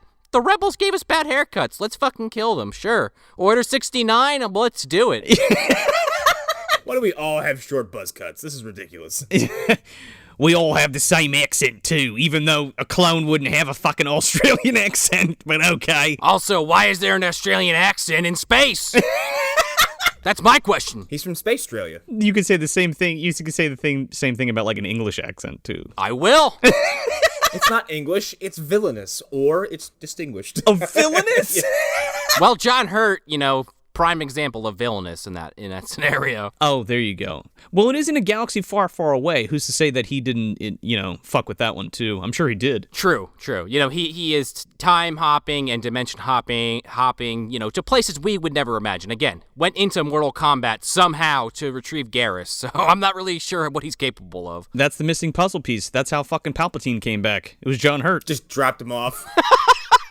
He opened up a portal as he was falling down that fucking tube and just, dropped him on a pillow. He sure did. You know when fucking Anakin saves Obi-Wan in the fucking car? Yeah. That's the same thing. Kurt fucking flew through a portal and he fucking... and Sheev fell right into the fucking passenger seat of Baby. That's actually a more concrete explanation than what we get in The Rise of Skywalker. Yeah. You're welcome, JJ. There you go. Yeah. Oh! This is a surprise. I thought for sure I was dead. I'm back because I can't die. It's in the books, dude. Don't you gotta wait for the EU to come out. So then Tex and Achilles watch Athena whip the rest of the recruits' asses, the rest of the tubies. And Tex is like, yeah, she'd be at the top of her class if she wasn't a woman. And a woman could never pilot one of these things, just because she's a woman. but she's a woman. She belongs in the kitchen. She don't belong fighting men. What's that girl doing so far away from a sandwich being made? I'm just sticking around because when they get in the showers, they always strip right here, and I like to get a hard-on watch. Get a little mahogany here. I'm going to throw a fucking R in my mind. So we're introduced to Professor Laplace here, played by Hillary Mason, by the way. Who talks like this the entire movie? Oh, she's the other good witch of the fucking South in the MDU. Could you imagine her, creating... an army for the wizards, in the South, in a laboratory somewhere? Oh my God. They're all just really polite, and kind of, mousy. Exactly. But she's played by Hillary Mason, who is actually in another Stuart Gordon film, my personal favorite Stuart Gordon film, Dolls. She plays opposite Guy Rolfe as his wife, and they're the old magical couple that owns this mansion that all the other characters kind of have to seek refuge in because there's a big storm. Excellent flick. If you haven't seen it, go check it out. It's probably one of the best horror fantasy flicks that come out of the 80s. But anyway. Yeah, and while that storm is going on, they get, the doorbell rings and Keenan and Keller standing there. Michael Berryman, of course, answers the door, as we recall. Precisely. Oh, Teddy. Thanks for the ketchup. Oh, God, yeah. Thanks for the ketchup, ladies there. Oh, God, banana ladies there? Yikes. Oh, yeah. She's walking out as they're walking in. I can see it. I really can. Guy Rolfe is just like, enjoy your doll, madam. Bye. Thanks for the banana. I'm going to be a puppet master in a few years. Yes, you could take that banana on your way out. R.I.P., dude. I love that guy. Anyway, she's basically just like, Here, I'm creating super soldiers to pilot the Robot Jox. Can you please come in this cup for me? I need samples. I need samples, Wink. Granny wheels in. She's like, Well, why didn't you say so? I'll help you out there. Come here, boys. Pull down those pants and give me the cups. We're gonna do a little jack-a-rackin'. Take off your clothes. That is Granny in a disguise. You can't convince me of anything otherwise. I'm gonna do some robot jerking right now. She got Haggerty to make the skin suit, because Gunnar doesn't do it anymore. man, that old lady came down here and told me I had to make a suit for her because she was going to go to that world where they fight robots or whatever. I don't know, man. I just do what I'm told. Did you know she doesn't even need that wheelchair? She just stood up right in front of me. She's like that kid from Stepfather 3. Psychosomatic. Gunnar's just sitting there with his glasses on doing a crossword puzzle like, yeah, okay, whatever you say, Haggerty. Hey, Haggerty, what's a 4-letter word for mutilation? Allie Oates pokes her head up, like the dead silence from all the other wizards, and she's like, it's kill. Kill's the word you're looking for. Haggerty just puts a cigarette and he's like, nobody listens to me. Nobody cares what I have to say. Nobody cares about what I have to say. He walks out of the room and they're like, what? Gunnar lowers the paper and looks around. He's like, hey, did you guys hear something? Did somebody leave the room? There's just a fucking cloud of smoke still hanging around. Yeah, his exit call. He just, I could just picture Haggerty doesn't even get up when he's aggravated. Usually he'll get up and walk away, but when he's upset or embarrassed, he just poofs away, and there's just the dust clouds left behind. He lights up 3 cigarettes at once, and it engulfs him. Disappears like Juno. How do we call you? Yeah. That would be Haggerty. You can call me nothing. Just look for the elf. The fucking elf, the bane of my existence. So yeah, she asked for them to come in the cup and Achilles is like, why don't I just bend over Athena and do it the old-fashioned way and make a direct deposit? And then they clink glasses, pretty much. Yeah, dink. We go to the mission control again, and Tex is giving an explanation to all the tubies how they do their job, explaining, it's not just the pilot that does the fighting, there's a whole comm team, and him and Matsumoto are kind of just answering questions that these tubies have about the operations day to day. Yeah, and this is great too because this is when Athena. Now, I love Athena's character, by the way. She's my favorite character, I think, in this film. Yes. She walks up. And she's just like, excuse me, sir. And he's like, well, you can call me Tex, little lady. And she's like, great, my name's Athena. Anyway. And he's like, all right, fuck. By the way. Yeah. And she's just like, hey, so I was going over the video where you won that match against that new robot that you shouldn't have won, where you shot it in the exact space where its weak point was that was about the size of a quarter.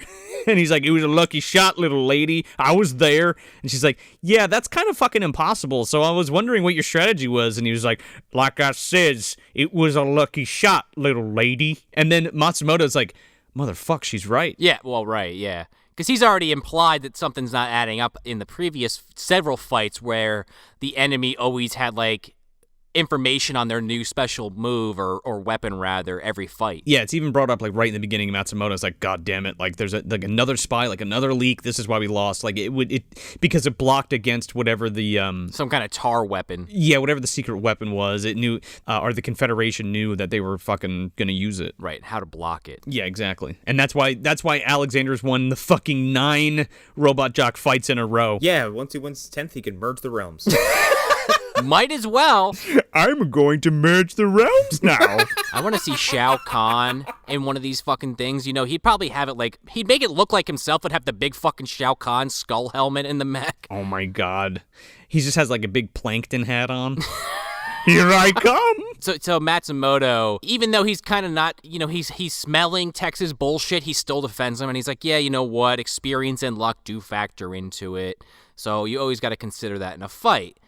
And after he says that, Tex stops sweating profusely like that Jordan Peele meme. We see that Achilles is actually suiting up for his fight against Alexander for to gain the territory of Alaska. Yes. And isn't there another newscast here? Yes. Where Alexander's like, I have already killed you, Achilles. Right here. And he points to his head. See Kenshiro from fucking Fist of the North Star? You are already dead. And again, the fucking announcer guy's like, And that's what Alexander had to say. And we're going to fight some robots today, guys. All right, I hope you all made your bets, you poor motherfuckers. Enjoy your dirty, filthy air. Let's go to our bleacher bums, Jeffrey Combs and other guy. And now to you, Jeffrey Combs. And Jeffrey Combs is like, I'm a spectator that's betting on robots. Still not understanding how these spectators or the pilots or the way this world works goes from one place to the other, but hey, we're all in Alaska, I guess. No. Or are they just fighting for Alaska, but they stay in one location? I'm still kind of fuzzy on that detail. Well, we're directly fighting in Siberia in the beginning of the movie, but this particularly is fighting in this arena wherever the fuck we are. Death Valley? Yeah, Death Valley for Alaska. Okay. That makes a little bit more sense. Yeah. Because I was like, you're going to transport all these fucking people for this shitty fight? Yeah, no. I was gonna say, they really hate those spectators then, because they put them in these big, giant, like, oblong, bizarre bleachers that are covered in giant glass panels in the middle of Death Valley. No, look, nobody cares about these people. No. How are they not just microwaved by the sun? Well, right. They only lived at like 40. Yeah, they only lived till 25. So, Jeffrey Combs he was actually 21 in this shot. yeah, right? I just want to break this down real quick of this society before we keep going, because I think it needs to be said. Yeah. We are post-World War III. A lot of humanity has been wiped out, but the ones that are left have been reverted, right? People can't read. They all look like fucking peasants from the Middle Ages with their fucking hats with their little ties on the sides and shit. Yeah. They look like they're gonna punch in at work in like Fritz Lang's Metropolis. Like they're all in the same fucking shit. Like all like the headbands and jumpsuits. Yeah. Well, like I said, think about Equilibrium. Think about Libria. Think about how those people were dressed on the outskirts that were going against the government. They were just basically wearing like what you stereotypically would see bums dressed as in movies, especially like in the 80s. Exactly. We come to find out like they don't eat regular food, like because they don't have access to it, and like here we are making bets. Now there's a giant machine to make bets Right. on these fucking robot fights. Like a Dr. Seuss device or some shit. It's very explicitly labeled. Oh yeah, it looks like it was on the fucking Killer Clown ship. Right. Like there's like two buttons, and it's like, and the guy's like, I'm gonna go place my bets because that same newscast, this fucking dude that comes on like who's the guy from Star Trek? Captain Pike comes on, and he's like, well, there's a special weapon that's on the market side that's gonna win. And the fucking dude next to Jeffrey Combs is like, oh my god, you hear that? A new weapon! And so he's like, he goes and like places like another extra 50 fucking 4-to-1 odds on fucking Achilles. Here's two things about that. One, clearly everyone knows about this already, and Matsumoto and the gang are like super surprised when this is used and is known about. Mm-hmm. And two, every fucking fight they have a new weapon, so why is this new information? It took you 9 times? Now we're on 10. This is the 10th fight. It took you 9 times to figure this out? Right. And like Matsumoto's even like, yeah, they knew about it and they've had to known about it, but like he doesn't take any steps yet to do it until after this one. Well, because this is Achilles' last fight. Everything lined up, stars fucking aligned. Yeah, I guess so. And then Matsumoto's like finally like, fuck this shit. It's like they knew about it, but hopefully when we get out there, they just won't know about it. Well, they'll know about it, but they won't know about it. So then we cut to Gary Graham like suiting up and fucking fist bumping everybody with the thumbs up, crash and burn. Crash and burn, peace be with you.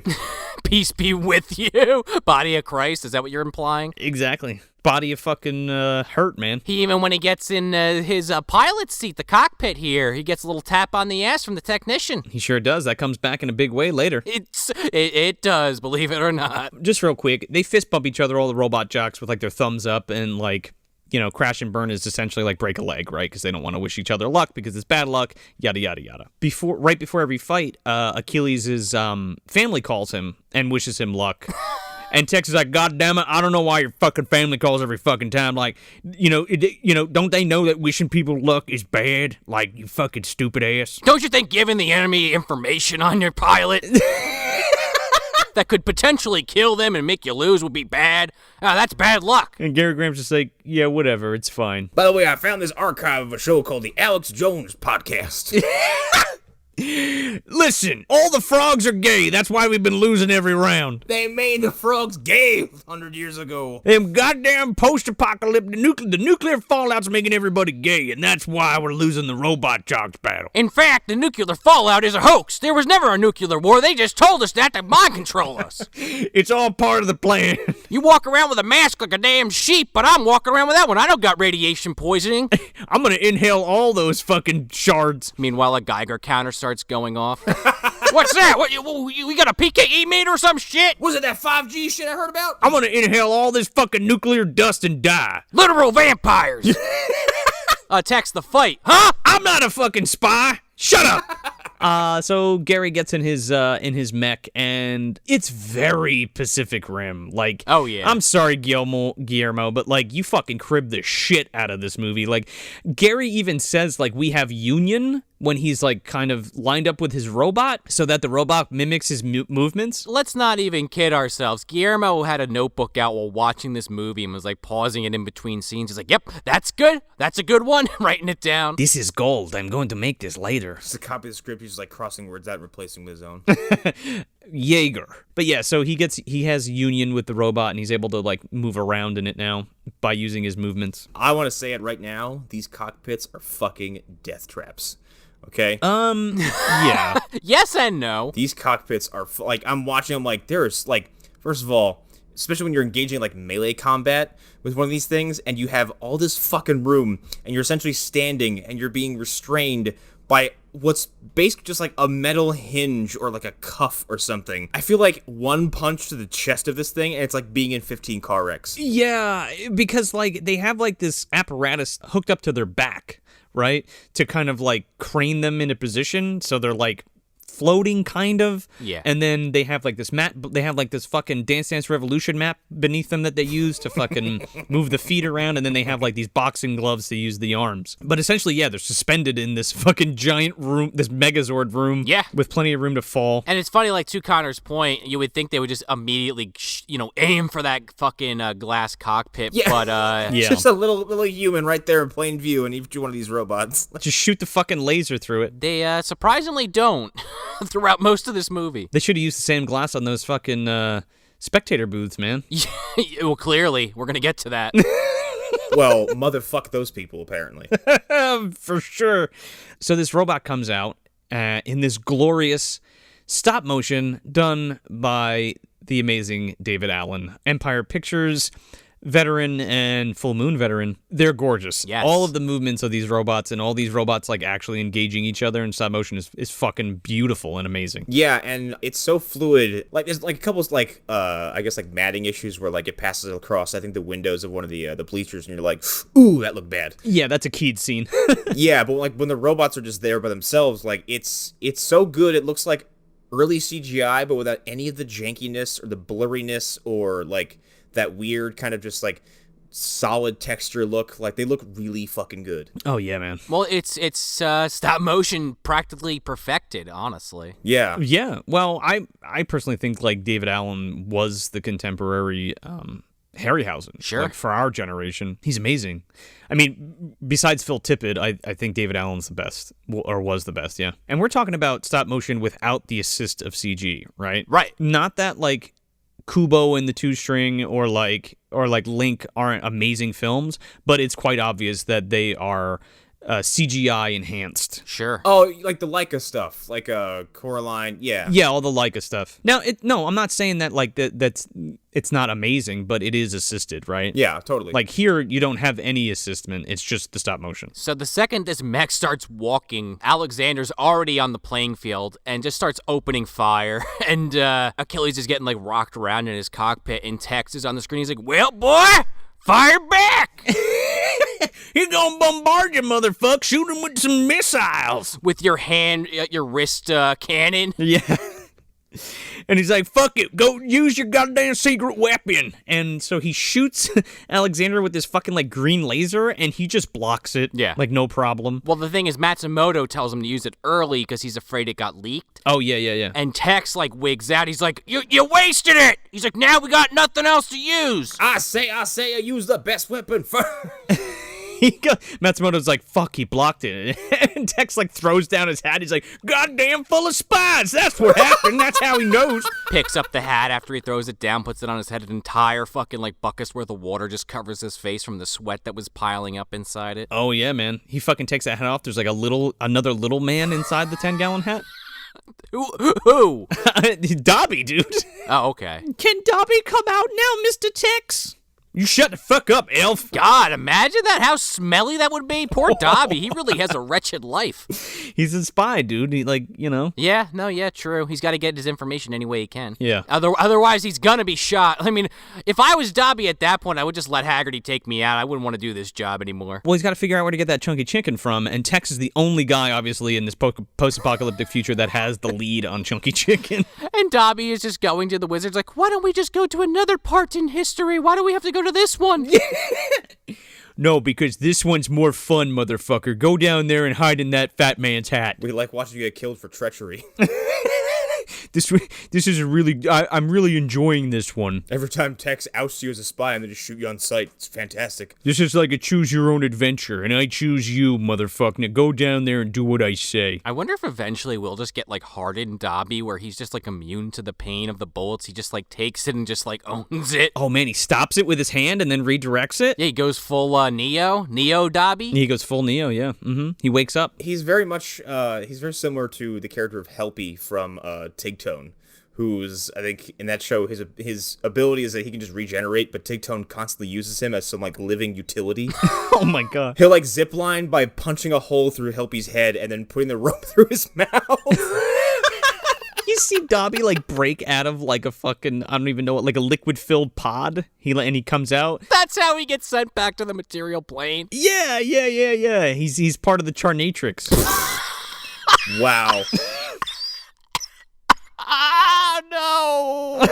Is the CharNatrix a never-ending, just like valley of chicken restaurants? You betcha, man. But he goes in and they're all sold out. Like that's Dobby's hell. For a brown wizard who was supposed to be like protecting nature, he really has some advanced scientific technology kind of magic that he's using on Dobby. Dude, he fucking spins that crystal ball and then just stops it with his finger. And he's like, "Okay, you're gonna go to this time period, and now you're gonna get the chicken from this time period." He just sends Dobby to like the Terminator Salvation like era, and he's like, "There's got to be one out there. You got to find it for me. I'm in the mood for some post-nuclear chicken." Yeah, I'm in the mood for 3-day-old coyote.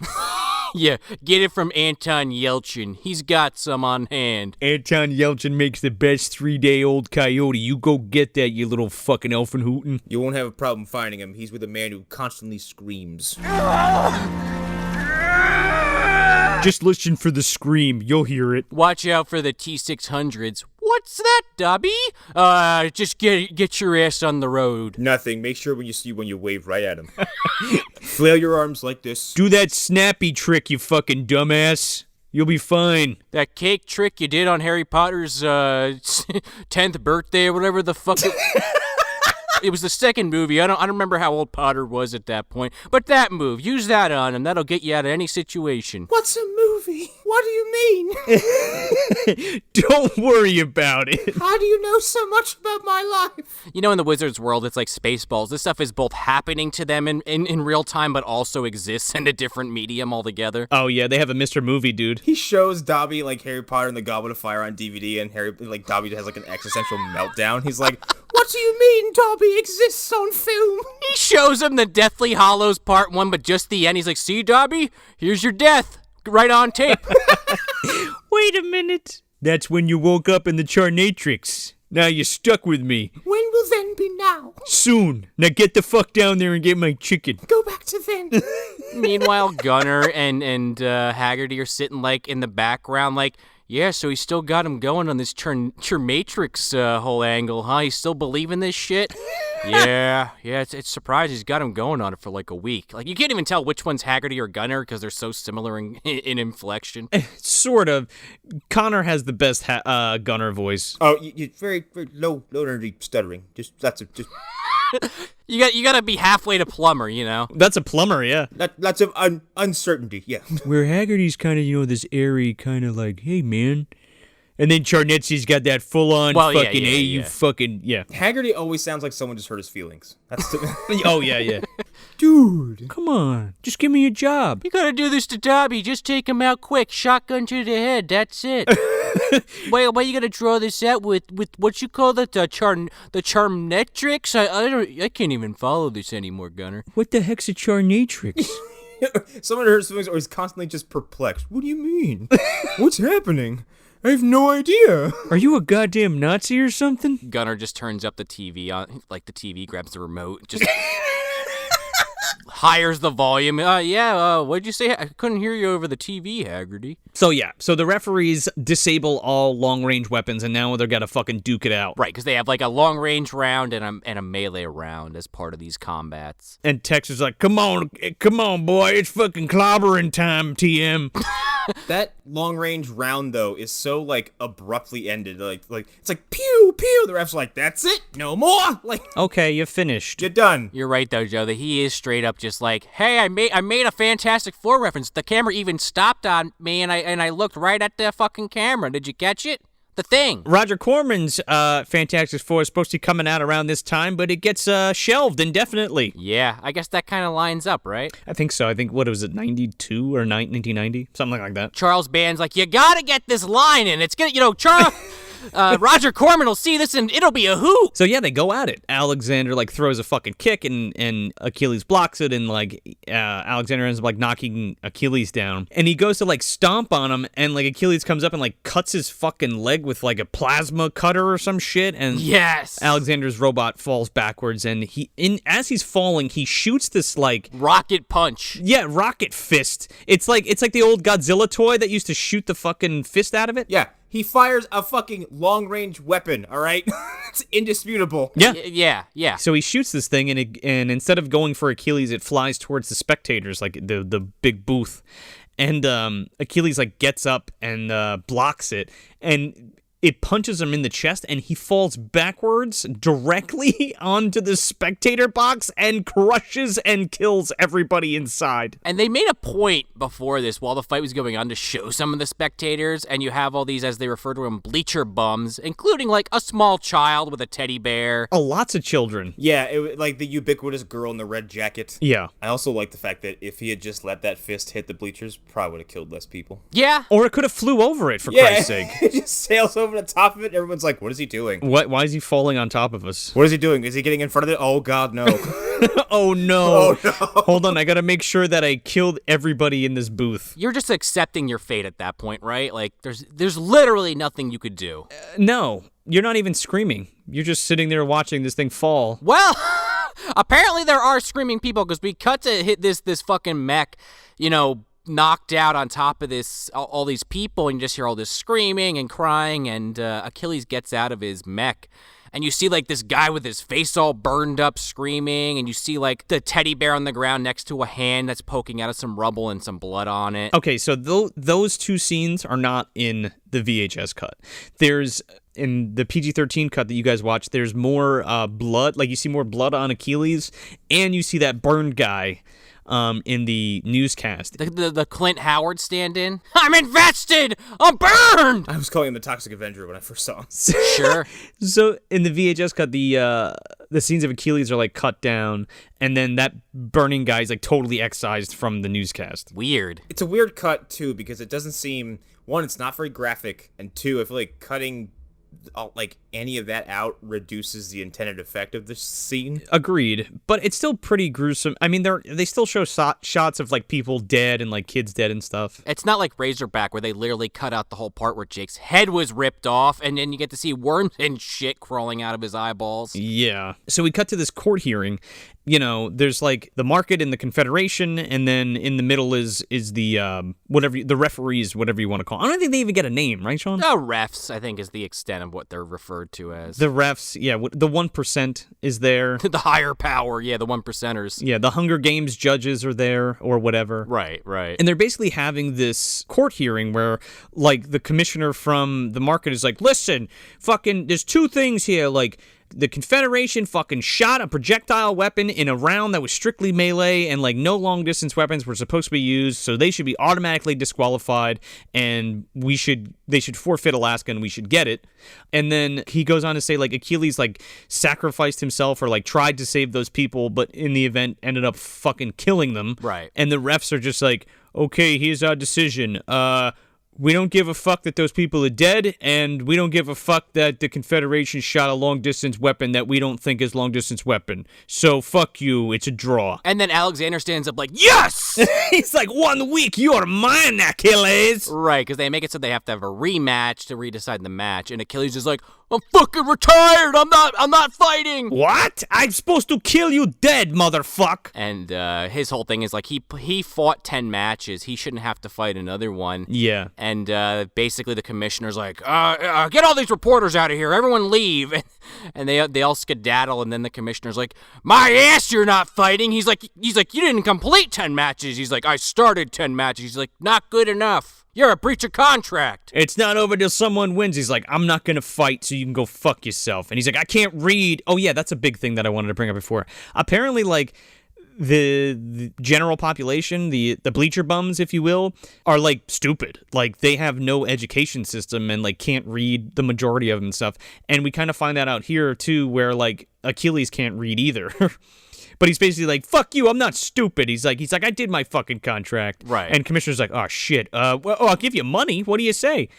He's like, man, I just want out. Yeah, like, he clearly did this as a way to probably support his family, but he's over it. It's like, it's a super deadly fucking thing. And yeah, how many comrades has he lost? And he feels bad that he killed all these people trying to save them. Yeah, because so here's that thing too, where he basically plays like a veteran, right? Like somebody who gave his life to better the market, i.e.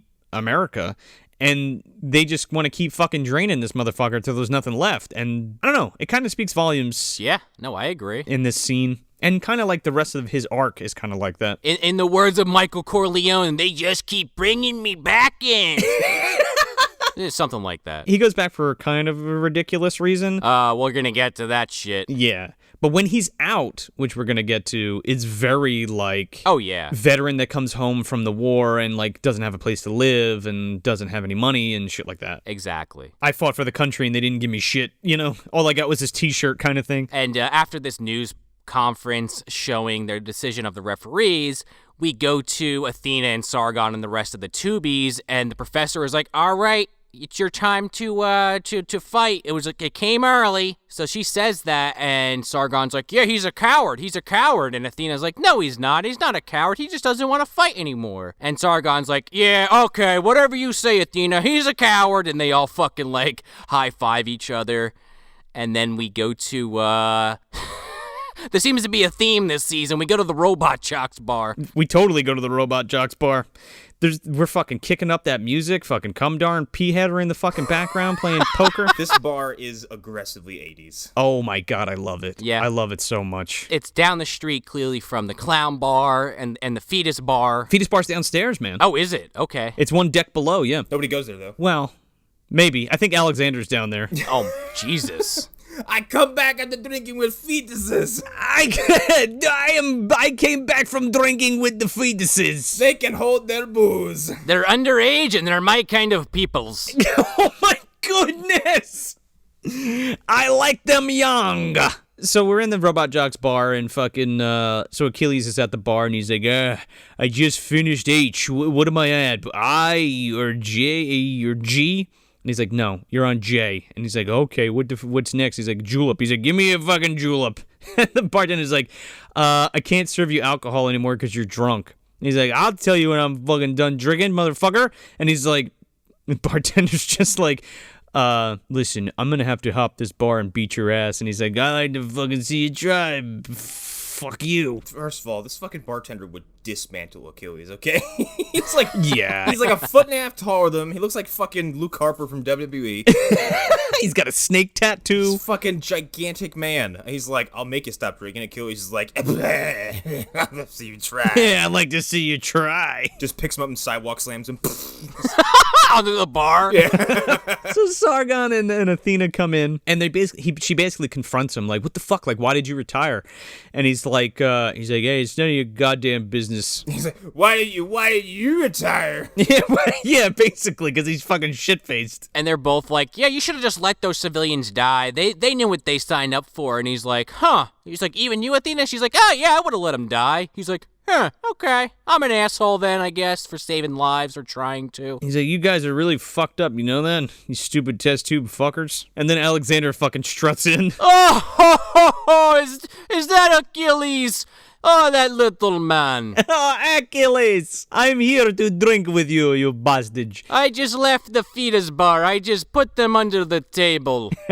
I just ate pickled baby out of fetus jar. Rutger Hauer was there. He had penis and vagina. Alexander is always in his Robot Jox gear, no matter where he is. No, he goes to sleep in that. They're like his PJs. It's like Star Trek, where some characters are always in uniform and some just aren't. Well, I'll fight you on train. I'll fight you on plane. Would you Robot Jox in a house? Would you Robot Jox with a mouse? Would you, could you, if you will? Will you, could you? I don't know what I say, but will you fight me? in a Robot Jox only. That rhymes, right? No. So Alexander comes out of the bar and he like gets like some vodka and he's like shooting some vodka. 'Cause he's Russian. Because he's Russian. And he's like, oh, you get drunk now, Achilles? And Sargon like comes up to him and he's like, hey Alexander, I hope you're ready to fucking fight, man. And he's like, fuck you, I don't fight tubies. Get out of here. And he's like, yeah, well, next week, man, I'm gonna fight you, dude, because Achilles is retired, so I'm gonna fight you. He says some shit like, yeah, well, I'm going to make your death interesting. Now fuck yourself. Pretty much. This fucking dude, Sargon, goes up behind him and like grabs him by the shoulder and he's like, you touch me? And he fucking grabs him by the hand and like breaks his hand. Well, that's Sargon's patented move. He doesn't ever come, face to face with people. He's always got to, sucker punch. Sucker punch him, yeah. Got to go up behind him. I'm better than you. Let me punch you while your eyes are averted. But before he grabbed Alexander, he said, mind the uniform. I'll be wearing it for a long time. And then Alexander cuts his face off. Well, let's be realistic. Like you said, he never takes that uniform off, so, he likes to keep it clean. He pees in it? I think so, yeah. In fact, as we find out later, they're all naked under there anyway, so. They are. They must have, like, good insulation, right? Yeah, and I hope that zipper doesn't go down too far. Whew. It's gonna catch your fucking Frankenbeans there, dude. We're gonna have there's something about Mary situation going on here in space, not space, the future. I don't know how Alexander got the beans above the Frank, but he sure did. Yeah, no, absolutely. As Alexander's breaking both of Sargon's fingers, Achilles comes out of his drunken stupor and just kind of ruffles Alexander's jacket, and he's like, shakes him off, and then Achilles is like, let's go, let's go right now. He drunkenly hammer fists him. You also touch me. Yeah. He's like, come on, Alexander, let's do right now. He's like, I fuck you. Even if you are sober, I not fight you here. I don't fight for fun. Yeah, he goes, he's like, do you fight for free? He's like, 7 days or not at all. Yes, Saturday or none, or not at all. And then Achilles has this Richard Stanley ass fucking dream where it's all these, it's flashes and in inverted colors of previous scenes of the fist flying out and him falling on the audience and people dying and shit. It's seizure inducing for sure. Yeah. He just wakes up Johnny Rotten and the rest of Public Image in his room, just hitting synthesizers the whole time. This is what you want. This is what you get. And then he wakes up, in a cold sweat, and he's like, oh, it was just a dream. Yeah, a dream within a dream. Yeah. Yeah. And he wakes up to Anakin Skywalker sitting next to him. Oh, God. I examined your body, Master. I took a look at your lightsaber, Master. No, it's Athena, but she's got that bad haircut. I stroked it into with this cup. The professor asked you to fill up, and you never did, so I helped you out in your sleep. I gave you a little help there. I robot jacked you off into the cup. 2 pumps into a cup. Actually, I brought this starfish in and it helped me out. It was an extraction device. It was found at the bottom of the well after the bombs were dropped. He starts giggling and just rolls out of the fucking room. What was it? It's Firelink Shrine from Dark Souls. It's just this one structure amidst all this debris. Well, I mean, we don't know if John Hurt placed it there as some kind of cruel irony or if it really was just there the entire time. Like, again, GVD got this back at some point, but nobody said she held on to it for long. It's true. It keeps bopping around, Everybody wants to fuck that thing. It smells like leprechaun. Yeah. Throws out the fucking window. Tastes like mint. I don't understand. It's green and it smells. What did you do to my fucking starfish? It's tainted. Oh, god damn it. Yeah, it's not Anakin, it's Athena. Right. And she has carried Achilles back from the bar and like put him in bed and stripped him naked. And he's like, "What happened?" She's like, "I brought you home." And he's like, "Did we? What happened?" And he's like, "Well, I took your clothes off." He's like, "Yeah, I could see that. Why?" And she's like, "Well, I was expecting your whole body." And he's like, "Okay. I'm hungover as shit. I need some orange juice." And then he does the old Nicole Kidman move from Batman Forever where he just walks around with a sheet tied around him for like the next 5 minutes. He ends up like falling on the floor and like whacking his head on like a shelf. And he's like, "Oh, fuck." I saw Corbin Dallas do this in a movie. Oh, wait, that didn't come out yet. They must have seen this and done it I don't know the timeline on this one. Ian Holm is stuck in a fucking bed in the wall. Yeah. Shockingly similar, actually. Yeah. So they're talking and like he gets like a cup of coffee or whatever, and he's like, so you were looking at my body, huh? What'd you think? And she's like, "Well, I didn't find anything special." He's like, "Thanks." She's like, "What makes you so great?" Because the reason she's there and like kind of scoping him out and shit is because she's like enamored with him because he's like this big Robot Jox champion. And that's why she even asked Tex earlier in the movie how he won at the end of his career. Not to call him out. It was more like she just wants to be the best Robot Jox pilot possible. So she's trying to glom as much knowledge as possible. How come you didn't come to my room and strip me down? Whoa, yeah, Tex would be in fucking heaven over that one. Oh my god. Like, if you can find it, little lady. Be careful, I tend to perspire. So she's basically just like, she was like trying to study him. She's trying to figure out what makes him the best, and he's just like, luck has a lot to do with it. And she's like, "Yeah, luck is circular. Okay, Gary Graham, like you're already lucky because you won 10 matches." She's like, so it's just confidence. And he's like, "No, it's not just confidence. It's luck, confidence, fear for your life." And she's like, "Fear?" She's like, "We were raised without fear." And he's like, "Yeah, well, we'll see what happens when you get one of those fucking robots, you stupid ass." And then here he's trying to like put his uniform on, but also not show his ass cheeks on camera. So like he doesn't put any underwear on. He just gets right in that thing. You get a little Graham butt here. Yeah, just a wee bit, just enough to get a little mahogany. The crack, yeah. You get a little half wood. Half-mast? Yeah, little chub. He's like, "I wonder how Alexander walks around in these things and just puts it on, no underwear or anything." I put my pee-pee inside this suit. Maybe they have a jock strap, built right into the fabric. He just sticks it in there's a little pocket. Yeah, Robot Jock strap TM. He's like, "What do you know? It all just fits." It all just works. Cut to Todd Howard. Yeah. You see that mountain over there? You can go there. I design Robot Jox. You see that penis right there? It can go in this suit. It can go in there. Any Peter fits if you try hard enough, Uncle Tony. So Athena's like, she's like, I there's nothing special about you, the fear, the blah, blah, blah. And she's like, "I was bred to not have fear, and I was bred to be the best Robot Jox TM. And she's like, you just happened. And he's like, "Yeah, that's what my dad used to say." And then she gets all pissed off, like Joe was saying, and says essentially, "There's nothing you could teach me except how to lose, so fuck you." And he's like, "You know what? Get out." Yeah, "You know nothing about me, but I'm never going to explain it either." Yeah, question mark. This conversation's been very non-productive for both of us. I'm going to scream at you in 5 minutes from now, go down to your training session, and leave you one of my prized possessions. You actually had to be raised in a fucking laboratory, and I had to live in the fucking shitstorm that's outside. Yeah, no, exactly. That's very true, actually. Because we go to this next scene again at the training facility or what have you, the gymnasium.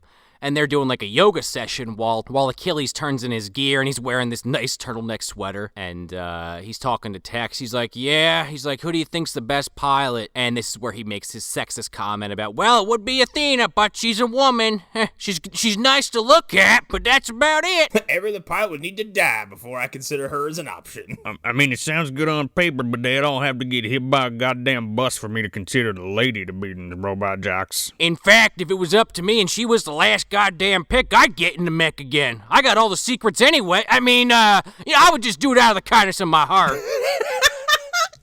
Ain't no way I could lose, motherfucker. So while they're doing this yoga session in the background, Achilles like hangs up his lucky undershirt. His lucky ascot? Question mark. Yeah, I don't know exactly what this is supposed to be. Texas like, leaving your sweaty scent behind. I do the same thing. I mean, what? It helps him trust me and smell my stink. And Athena comes up and they all strip down because they're test tube, manufactured people, so they don't think about this shit, but they're all just stripping down nude right in front of Tex and Achilles. Yeah, it's like the fucking Starship Troopers locker room. Right, exactly. Denise Richards is in the corner.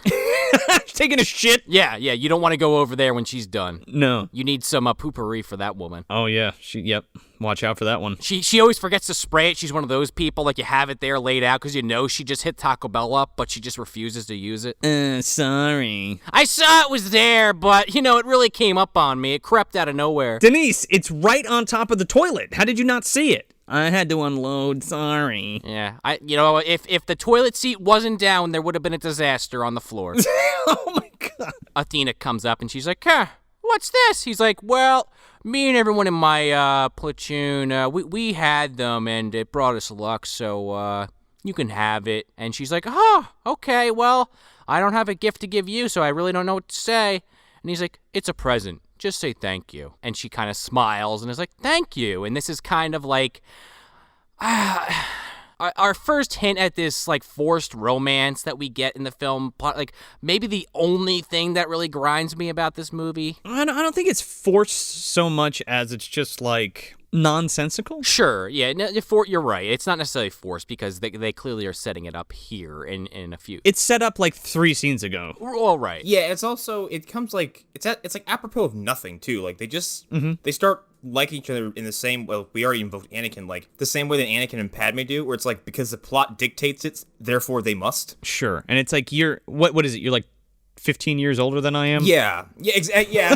Too. I think there's that dynamic. And they don't have really. I don't think they have good chemistry, and like a lot of this stuff, like a lot of their physical interactions are really awkward. So I could have done without this, to be honest. I mean, she already has like this infatuation for him, but it's not romantic, right? In a sense where it even makes sense with those characters, because those characters aren't supposed to have that kind of emotion. I mean, Gary Graham even like calls her out multiple times throughout the movie, like, oh, I guess you didn't feel anything or whatever, you know what I mean? It's like Demolition Man, kinda. We're Stallone. Sort of, yeah. It actually makes more sense in Demolition Man, not that I necessarily am comparing that to this. Hey, yo, I'm gonna show you how to fuck with an actual dick. Well, in that scenario, from what I recall, I don't think Sandra Bullock was a fucking test tube person. No. But, obviously the angle in that was that they don't bring emotions into their job or their society. But this, it just feels like it's just totally tacked on there. So we cut right to fucking Gary Graham hopping inside Baby, because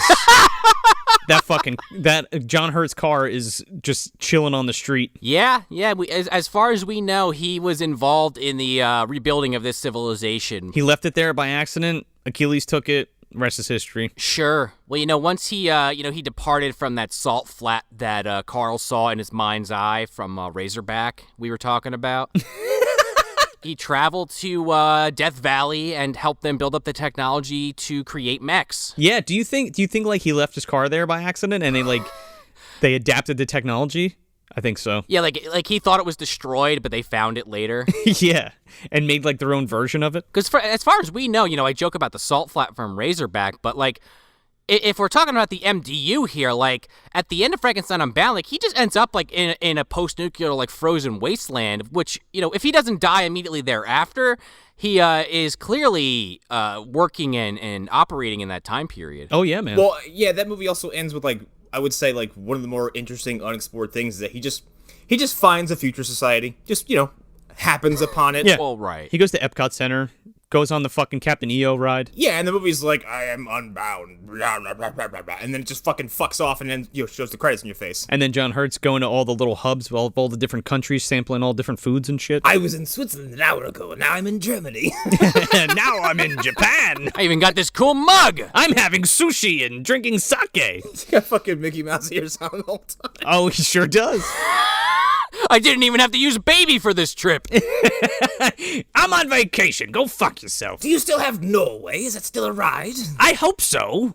Oh, they turned into the Frozen ride. Damn it. Yeah, I always picture John Hurt as like Senku from Dr. Stone, where he just retains this ridiculous amount of scientific information. So it's just like, even though he's in a post-nuclear wasteland, he knows how to build all this shit, so he just has to take the blueprints that are in his head to someone with the material and has it made right on the spot. Oh, yeah. Even with, like primitive materials. Right, well, exactly. He's kind of got that MacGyver gene, too. Hurt is the reason why we have civilizations of lost technology.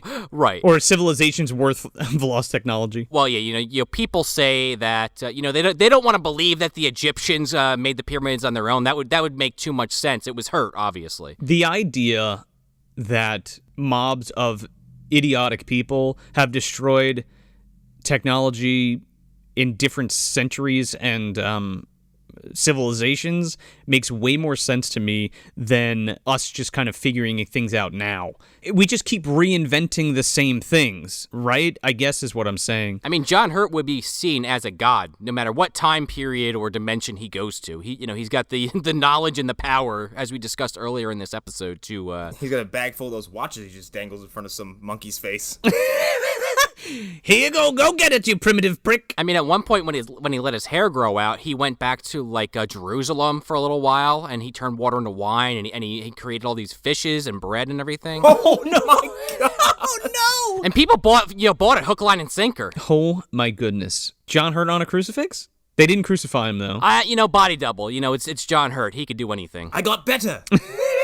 He skipped out and he's like, he pinned it on Jesus of Nazareth? That's what I think, yeah. But Jesus was such a nice guy, he couldn't, argue. He was like, it was all me. He's literally just a carpenter. He died for John Hurt's sins. Yeah, died for our sins, meanwhile, Hurt's laughing away all the way to the bank. This was just a side story for me. John Hurt, a.k.a. Joe Buchanan. He takes a bow and just fucking hops in the car and gets out of Dodge. Another page in the book. Write it up, you fucks. The Bible this time, believe it or not. Little do they know they're scribing my whole Entirety. Like, we're giving him life. He's like, you know what I mean? He's like, yeah, when people argue that he was Middle Eastern, ha ha ha, if only they knew. I am very white. He was. So Achilles ends up going to his brother's house, and we get more glimpses of the society and the community in which people live in. And there's all like these billboards for pregnancy. Like, they're encouraging people to have sex and procreate to build up the human race again, which I think is a really bad idea. Well, do your part. Do your part, yeah, sure, but do your part and get an extra bedroom. It's very Starship Troopers-esque. Yeah, we're in this position because of the amount of people on the planet, right? And people wanting to control it. And this is obviously a bit of a cliche now, where it's like if there's a post-apocalypse or some kind of world-ending event, you always have this portion of the story that focuses on, well, we need to rebuild the population. Like, even Gears of War went there with Gears of War 4. Yeah. Where it's you can give birth? It's happening. At least in this, it's kind of incentivized. Yeah, fucking Roddy Piper's driving around somewhere in there, and he's like, I'm the last fertile man. Right, yeah, well, yeah. He has to go fight a fucking frog with 3 dicks. I'm sure Frogtown's out there somewhere. Oh, it sure is. Cuts over to the people eater and the fucking bullet farmer. Healthy babies. Yeah, though, honestly. A family squabble. So he sees his billboard, too. Like, it's a billboard of himself, and it's, all vandalized. Yeah. And, cowards written across it, and it's all spelled wrong and shit. He's got, I love the fact that coward is spelled wrong. He's got, a fucking devil mustache, and his eyes are, scratched out. And we mentioned this briefly earlier, but everyone's wearing, surgical masks, N95s, essentially, because of whatever's in the air. And I just gotta say, Achilles, bad form. Because he's just, holding this on his face with his hand. Put this shit around your ears. That's the point of it, dummy. He's like, I have rights. Yeah. Right, well, yeah. Timely. Yeah, it's very on brand with what's going on right now. Yeah. So he gets to his brother's house, and Carolyn Purdy Gordon opens the door. This is Stuart Gordon's real-life wife, who is also in Dolls, and her husband, who is Achilles' brother, is also in Dolls, and they are together in Dolls, they're dating or whatever. Never seen Dolls. Oh my god, it's so fucking good. We should do that. Yeah, let's do it. Are you trying to tell me a director has actors he likes? Yeah, That would never happen. but they're good. So Yeah. it's her and Ian Patrick Williams. Excuse me. Yeah, Ian Patrick Williams is her husband, who plays Gary Graham's brother. And they have 5 kids. She's expecting their 6th because, as I kind of joked about earlier, it gets you a 3rd bedroom. 6 kids equals 3 bedrooms. Yeah, 3 kids to a bedroom, 1 bedroom for the parents. Couch for Achilles. The way that like we see this layout and how like Dad has an office that's like cordoned off behind a glass fucking like door. Dude, this guy's office is like half the size of their house. Yeah, but I'm saying they're stuffing all the kids in one room, and those 3 extra bedrooms are like the other office and like the workout room. Oh, well, yeah. I was like, Dad's definitely got his computer set up in the fucking kitchen, is what it looks like. Oh, yeah, sure. It's definitely like a Christmas that almost wasn't situation where at the end of that film you showed all those poor kids like all like crammed into the same room, like 12 kids. Oh, yeah. So then little Tommy runs out to greet Achilles, and he's like, Uncle Jim, or like Uncle Achilles, and he's like, I'm just Uncle Jim now, kiddo, I'm retired. Can I still call you Achilles? I don't like Jim. Jim's stupid. Oh, yeah, you can call me Achilles. This little kid is Jason Marsden, by the way. No shit. Yeah. And if you don't know who Jason Marsden is, he's the voice of Thackeray Binks in Hocus Pocus, and he does the voice of Max in the Goofy movie, and he's even in Full House. He dates DJ for a little while. Yeah. Not Steve, the other guy. Not Steve, the nerdy guy, the rich kid with the glasses. You know, they're like, hey, how you been? Come sit down. You want some bantha milk? Okay, here you go. They get like a call. Somebody calls the house, and they keep getting these calls, and these people are like, hey, is Achilles there? Tell him he's a fucking asshole. You take his Robot Jox TM and shove it up his ass. And they're like, yeah, people are harassing us, but it's okay. They don't understand. You're a good guy. And he's like, ah, fuck. And then Mom comes over, and she's like, look, we're cooking up. We got real meat for you tonight. She opens up the pot, and it's just like a singular hot dog floating in some beans. Yeah. It's like a singular Thuman's hot dog in fucking brown water. So even calling that real meat is a lie. They're fucking eating Soylent Green, bro. Like, straight up. Yeah, it's either that or cockroaches. Like that shit they were eating in Snowpiercer, those fucking cockroach blocks. The gravy is made from dead cockroaches. The hot dog is made from dead Robot Jox killed by Alexander. Oh, God. We're eating real people. Eat up, guys. None of this person goes to waste. You know what it was, though? It was that guy from the beginning they showed the memorial of, the guy that got stepped on. This is all they could recover. And, you know, when you buy the meat, you get like a little placard that says, this is who you got your meat from. Yeah, dead. It's like a picture of him on the package. They're like, we got Vladimir. Put it on the wall with the others. You're delicious. Now there's a little Robot Jox in you. Well, see, we're going by the logic of ravenous, so if you eat the Robot Jox, you become a better Robot Jox. Ah. Now we're all a society of Wendigos. Yeah. We're trying anything, you know, everybody, you know, the whole world's gone to shit. We're just trying, you know, anything we can do to try to repopulate and make society better, you know. So fuck it. Why not? What's the hurt? What could possibly go wrong? what's the hurt? And he's like, somebody call me? Pops in with like a laugh track. Hurt. You know, he could make way more of those hot dogs if he chose to, but, you know, he's an evil son of a bitch, so he just withholds all that. Hurt has the power to feed this entire civilization of people, but he'd just rather watch them suffer. Right. You know, what was I just talking about? He used to be Jesus, so... In a true godly way, he just watches these people suffer. Right, yeah. You know, it's out of my hands. Instead of helping them. Yeah, fuck it. We go to the jungle gym test where... Oh, my God. All these tubies are told, all right, so you gotta do this jungle gym test where you gotta climb up these bars and you go through this hole, and at the end you win Ninja Warrior. If you fall and die, oh well. If you fall and die, you'll get better. When you get to the nose, you got to stick your hand up the nose and grab the red flag out of it. All that stuff on you, just ignore it. It'll wash off in a shower. If you really worry about it, that's how you lose, and you look like a real putz on live TV. By the way, if you have 2 halves of a token, you'll be saved from the Aztec temple guards that come out to kidnap. Do me a favor, when you get to the Shrine of the Golden Monkey, make sure you put that head on correctly. Because I've seen a lot of episodes, and most people don't. Don't touch Mark Summers. He hates that. He's a germaphobe. Don't touch him. So they start all climbing this gymnasium, and the second they grab onto the bars, like the lights turn red and everything starts shaking and everything, and they find out that this is like a trap-laden monstrosity that if you touch like oh my God, particular spots, like things happen, like bar gets really hot or really cold, or it detaches, or it shoots a fucking dart out at you. Or if you fucking get slick shoes, man, one of those fucking data bars. Yeah. Slipping all over it. This movie loses its mind for about 2 minutes, and suddenly this entire sequence become like, it's like a Nitzareb or Front 242 music video. Like, there's just all these weird dramatic zooms, and like the light, like there's red lights everywhere, and these loud ass sirens. Strobes going off, yeah. And then Athena and Sargon are like the only two to make it to the top. And as they're both trying to climb through the hole, Sargon, like, kicks Athena in the chest, and she flies backwards, but she catches herself. And then Sargon, he steps down on this one bar and loses his footing and plummets like 30 or 40 feet. Oh, not even just loses his footing. He steps on this, and the fucking bar collapses under his foot. And he falls on, yeah, like Sean said, 40 feet onto his fucking back. We hear the hit. Yeah. It's like bone crunching. It's like that motherfucker's dead. He's like Will Ferrell from Austin Powers. Can someone help me up? I'm badly injured. It smells a lot like almonds. That's not a good sign. I think I broke both of my legs. I'm going to try to stand up. Ah! They hinted that somebody would die, but I'm the only other named character, so we can't have that. Yeah, I'm the only other tubie with a name. Because he shows up later without a fucking broken bone. He should be in fucking Bugs Bunny bandages, is what he should be if he's alive. Right, yeah, he should be honestly bandaged up like Gramps or like Devin Sawa at the end of Idle Hands with the full body cast. Yeah, with his fucking foot up and everything. So Athena makes it out. She makes it through the fucking red door, and she becomes the first female Robot Jox. Ninja Warrior. And yeah, exactly, Connor. She climbs that rope to the top, but it was a gymnasium this time. She's suddenly outside, and someone's handing her a trophy. She's like, "What the fuck?" She rings the bell, and like, or she's trying to get out, but she can't make it all the way. And then Chuck Norris shows up next to her. She's like, he's like, Barry, you're gonna be fine. Just relax. Like, it's you and me now. We're gonna get out of this. And then she climbs out. She's about to fall, and Roger from Night of the Demons sticks his hands out. Climb, girl! Climb!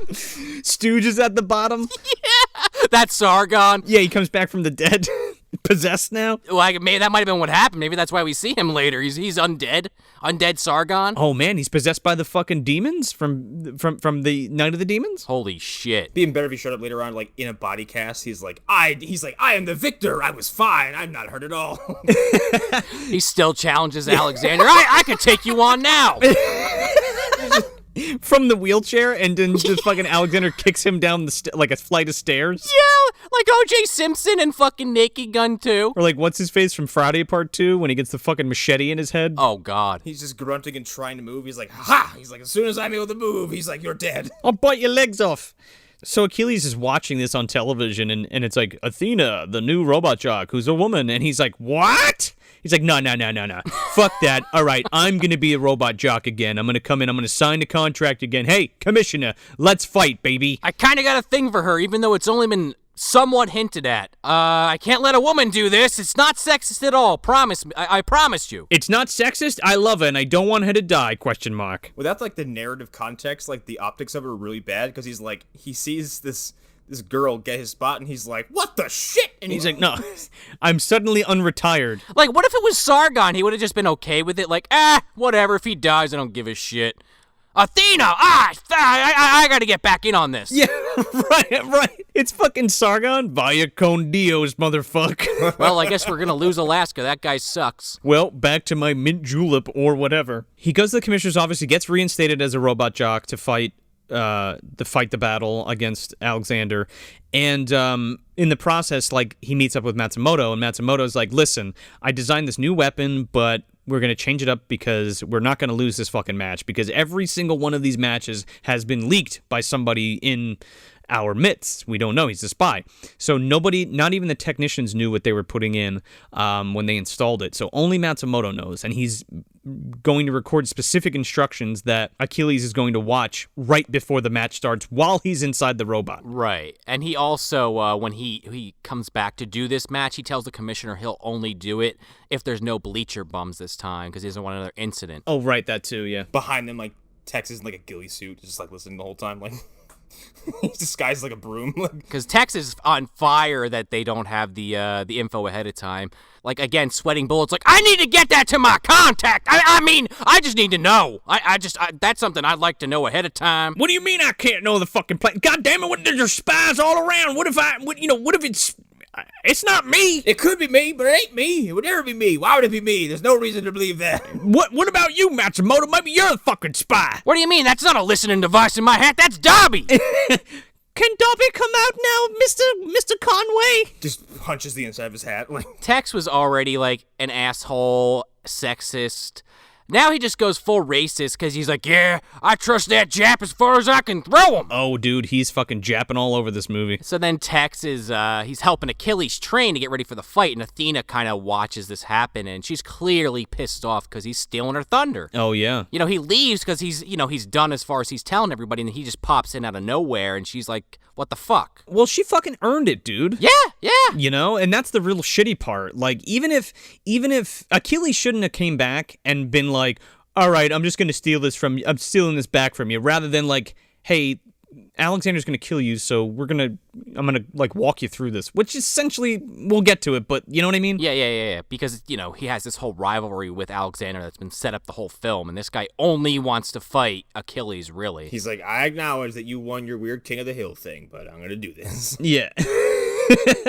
So Achilles is back in the bar again, and he gets confronted by Athena. She like runs in and she's like, what the fuck? She's like, why are you back? Like, oh, you know, we all know you're doing this for money and blah, blah, blah. And he's like, no. He's like, I'm not doing this for money. She's like, well, then what for? And he's like, and before he can fucking get a word out of his mouth, Alexander comes in again. He fucking Zangiefs right in, dude. Man, he loves stepping on people's moments, too. He sure does. He's like, oh, I'm glad to see you. Dude, he fucking delivers this line like a fucking... Like a Bond villain. Like a fucking Russian Christopher Walken. Okay, sure, yeah. Christopher Walken doing like a bad Vlad the Impaler impression or like bad Dracula impression. He's just like... He's like, you make my drink taste like blood.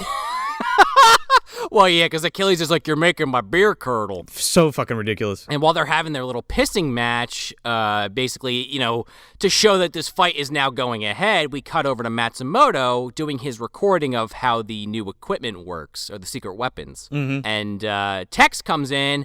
He's like, yeah, you wanted to see me, Matsumoto? Not even. He comes in and Tex just comes in on his own accord. Oh, right, yeah. And Matsumoto's doing his thing and he like pauses it. He's like, oh, what are you doing, Tex? And he's like, hey, so here's the thing. Like, I need to know what the fucking special weapon is. Right. And Matsumoto's like, no. And he's like, come on, Matsumoto. Tell me what the secret ingredient is. He's like, well, how about this? How about yes? How about you tell me what it is, or something bad's gonna happen? Not associated with me being a spy. No espionage, I swears it. Then Matsumoto's like, huh. Well, by the way, I've been looking at some archive footage, and, you know, this was your mech, right? And this is the pinhole you shot to blow up the enemy mech. Are you calling me a spy, Matsumoto? He pulls out his fucking pistol. He's like, as a matter of fact, I am. Yeah. I was arriving at that point, but if you want to jump the gun, I mean, be my guest. We can go right to that conclusion if you like, because yes, I'm accusing you. Lucky shot my ass. He basically breaks it down like, he's like, you know, there's no way you could have won that match. The robot that you fought was like super advanced, and like he was looking at the plans and he's like look, he like zooms in on the fucking robot. He's like, see that crack? It's like the size of a fucking $50. Like, you would have to know exactly where it was to defeat that robot. Yeah, even Luke couldn't have hit that shit. Nope. Use the force. Nope. He just starts saying that. No, I use this thing called the force. It's the farce. You know, copyright. I can't say it how it's supposed to really be said, but the force is what I use to hit that pinhole. Everyone just rolls their eyes like, oh man, he's seen Star Wars now. It's the farce. Old Ben told me how to use it. Goddammit. I heard about it from Christian Bale in a basement. There were some dragons or something. You know, when I was a boy, when I used to live in London, England. During the Dragon Wars, before all this nuclear war broke out. 30 years ago? Before I was raised by fucking Matthew McConaughey, I lived in a basement with Christian Bale, and he told me the story of Star Wars. I do love this scene, though. I think this is actually really well done. I think it's really well filmed. I think it's acted very well. I think the guy who's playing Matsumoto is really good.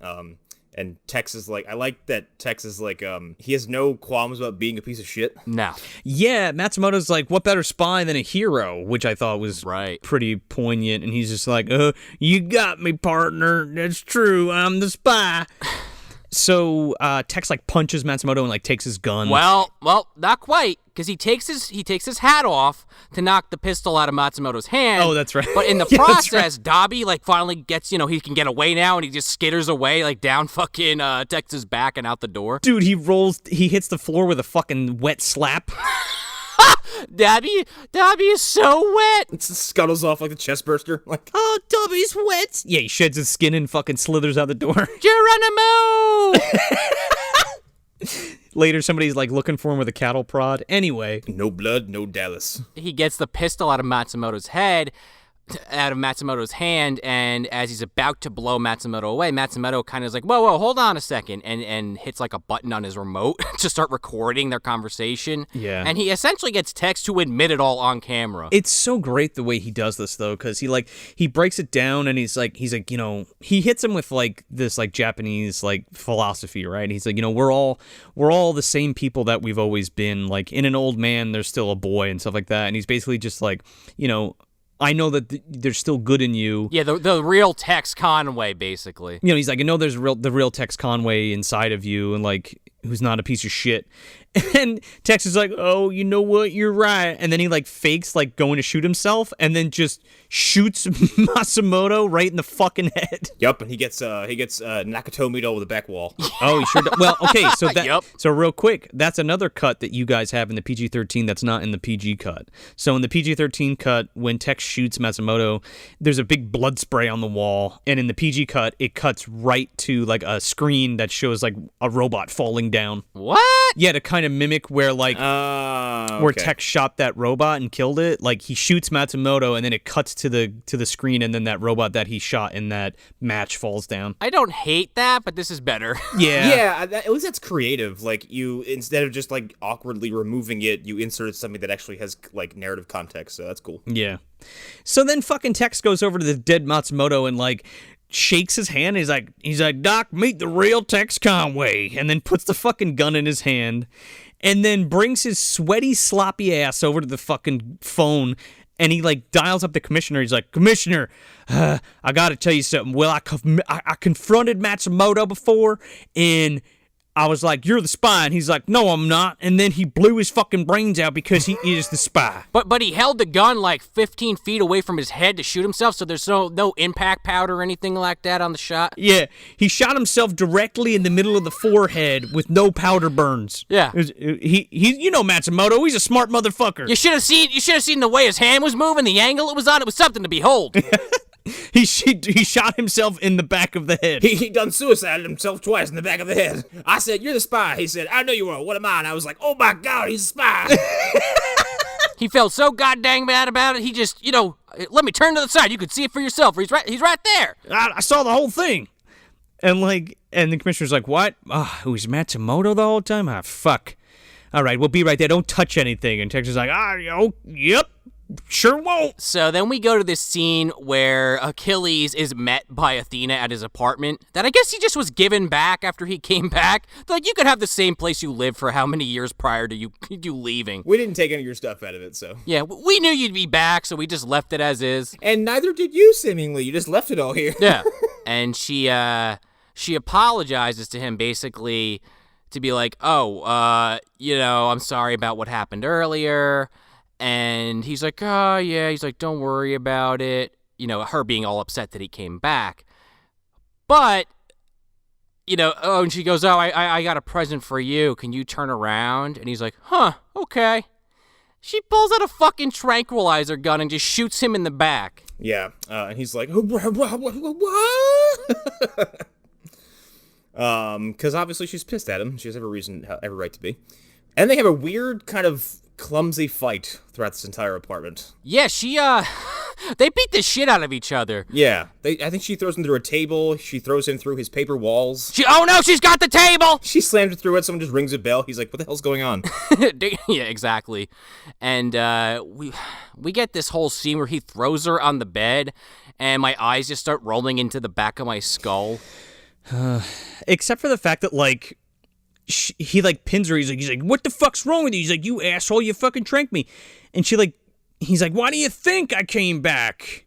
And then he, like, goes to kiss her, and she, like, bites his bottom lip off. Yeah, I kind of love that. Yeah, it's great. And she punches the shit out of him and knocks him out, more or less, and then starts destroying all, like, his equipment in the room so he can't contact anybody. Yeah, takes his keys, fucking blows up the goddamn intercom thing. But unfortunately, she forgets to destroy his John Hurtmobile car remote, his remote control. But she more or less locks him in that room he can't get out of. Yeah, oh, dude, this is fucked up, because, like, she leaves and then just, like, easily pulls the panel away from the door lock and just fucking, like, pulls one thing and it locks him in, like, indefinitely. Yeah, like, just moderate vandalism is the way you can just entomb someone in their apartment. That's, like, I feel like that could just short circuit by itself and, like, you couldn't get out. What a way for Achilles to end up. Like, so, what happened to him? He died in his apartment. Yeah, He starved in his apartment. Couldn't get the door open. yeah, I found him eating the paper in his walls. Ate his own leg. So Athena assumes the identity of Achilles and gets suited up in his suit. He got a little taller. He sure did. Yeah, aren't you a little taller than Achilles? Whatever. So she's like walking through all the guards and like they're like waving her on. They're like, oh, good luck out there, Achilles. Like, aren't you a little early? Yeah, okay, he must be a little nervous. Go ahead, go on up into the fucking giant robot. Nothing suspicious about that. Your visor's down. That's weird. He's not saying anything. Yeah, whatever. Literally has never done this before, but no one thinks beyond the surface level of it. Again, it's one of those things where they trust him, and B, they're like, oh, it's his last fight, so he's a little nervous, you know? Even Tex is like, that's a little strange. Well, we'll talk to him when he gets up in the cockpit. My boy's good. And the commissioner says to Tex, yeah, you weren't kidding, Tex. There wasn't a single powder wound on that body. Yeah, damn. Yeah, hell of a thing. Hell of a storm. The actual thing that gives her away is that technician we referenced earlier who goes to slap who he thinks is Achilles on the ass as kind of like a ritual good luck. And is like, wait a second. That's not what I was expecting. That ass is too plump and firm. And he's like, oh, shit, you're not Achilles. And then she just, like, kicks the crap out of all the technicians and fires everything up manually. His fucking realization when he slaps her ass is just hilarious. Like, his eyes, like, bug out of his head, and he's like, you're not Achilles. That's shapely and athletic. What the hell's going on here? That's a hell of a peach you got there. You're not Achilles. So then everyone in Mission Control sees what happens, and they try to stop the mech from basically going up this elevator to surface. And the commissioner is like on the phone. He's like talking to his security, his fucking Spaceballs cadets. Oh, yeah. And he's like, yeah, well, you should have, basically you can tell that they're asking, bring them in, bring Athena in alive or dead. And he's like, we can't chance it. Just kill her. Yeah, this motherfucker's like shoot to kill. And it's just like, Jesus Christ, man. She's in a mech. What? Who are you killing, by the way? By that time, she's already in it. And she's like, ha, fuckers. And Tex is like, I got this, bitch. And he, like, hits a button and, like, to, like, bring the robot, like, down instead of up. Right. And she's like, fuck you. And she literally has a union with this thing and climbs out of the silo. Because why not? It's fucking awesome. It is so cool. At one point, she, like, kicks a fucking hole in, like, the control room and, like, knocks a bunch of people back to, like, step in to it as a footing. It's really cool. And then as she's, like, approaching the area where the fight's gonna be, I guess Alexander's just floating there waiting for, like, an hour usually. And he's like, did not use entire gas tank this time. He's like, I'll land. Oh, yeah.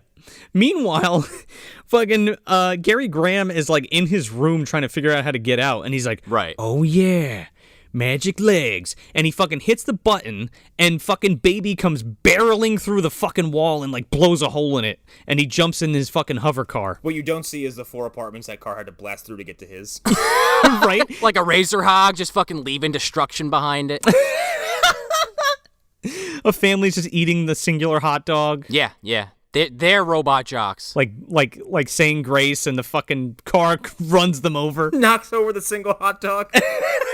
The only momentum I have of my husband. Yeah. Say a prayer, kids. Well, we're eating our last Robot Jox sausage. He walks through like 4 rooms of like dead and dying family members. Someone's like, it's Achilles. It's Jeffrey Combs and his family. They're like, oh, Jeffrey, you somehow survived the bleacher bomb massacre. Thank God. He gets hit by this fucking car, like through his apartment building. The fucking old lady from Predator 2 comes out. Yeah. Like looks down the hallway. Herb, there's somebody in the bathroom. Then the one from Ghostbusters comes out. Whoa! Yeah. Okay, who brought the robot jock? Yeah. And so basically they try to argue with the refs that, oh, we have the wrong pilot. It's the wrong pilot.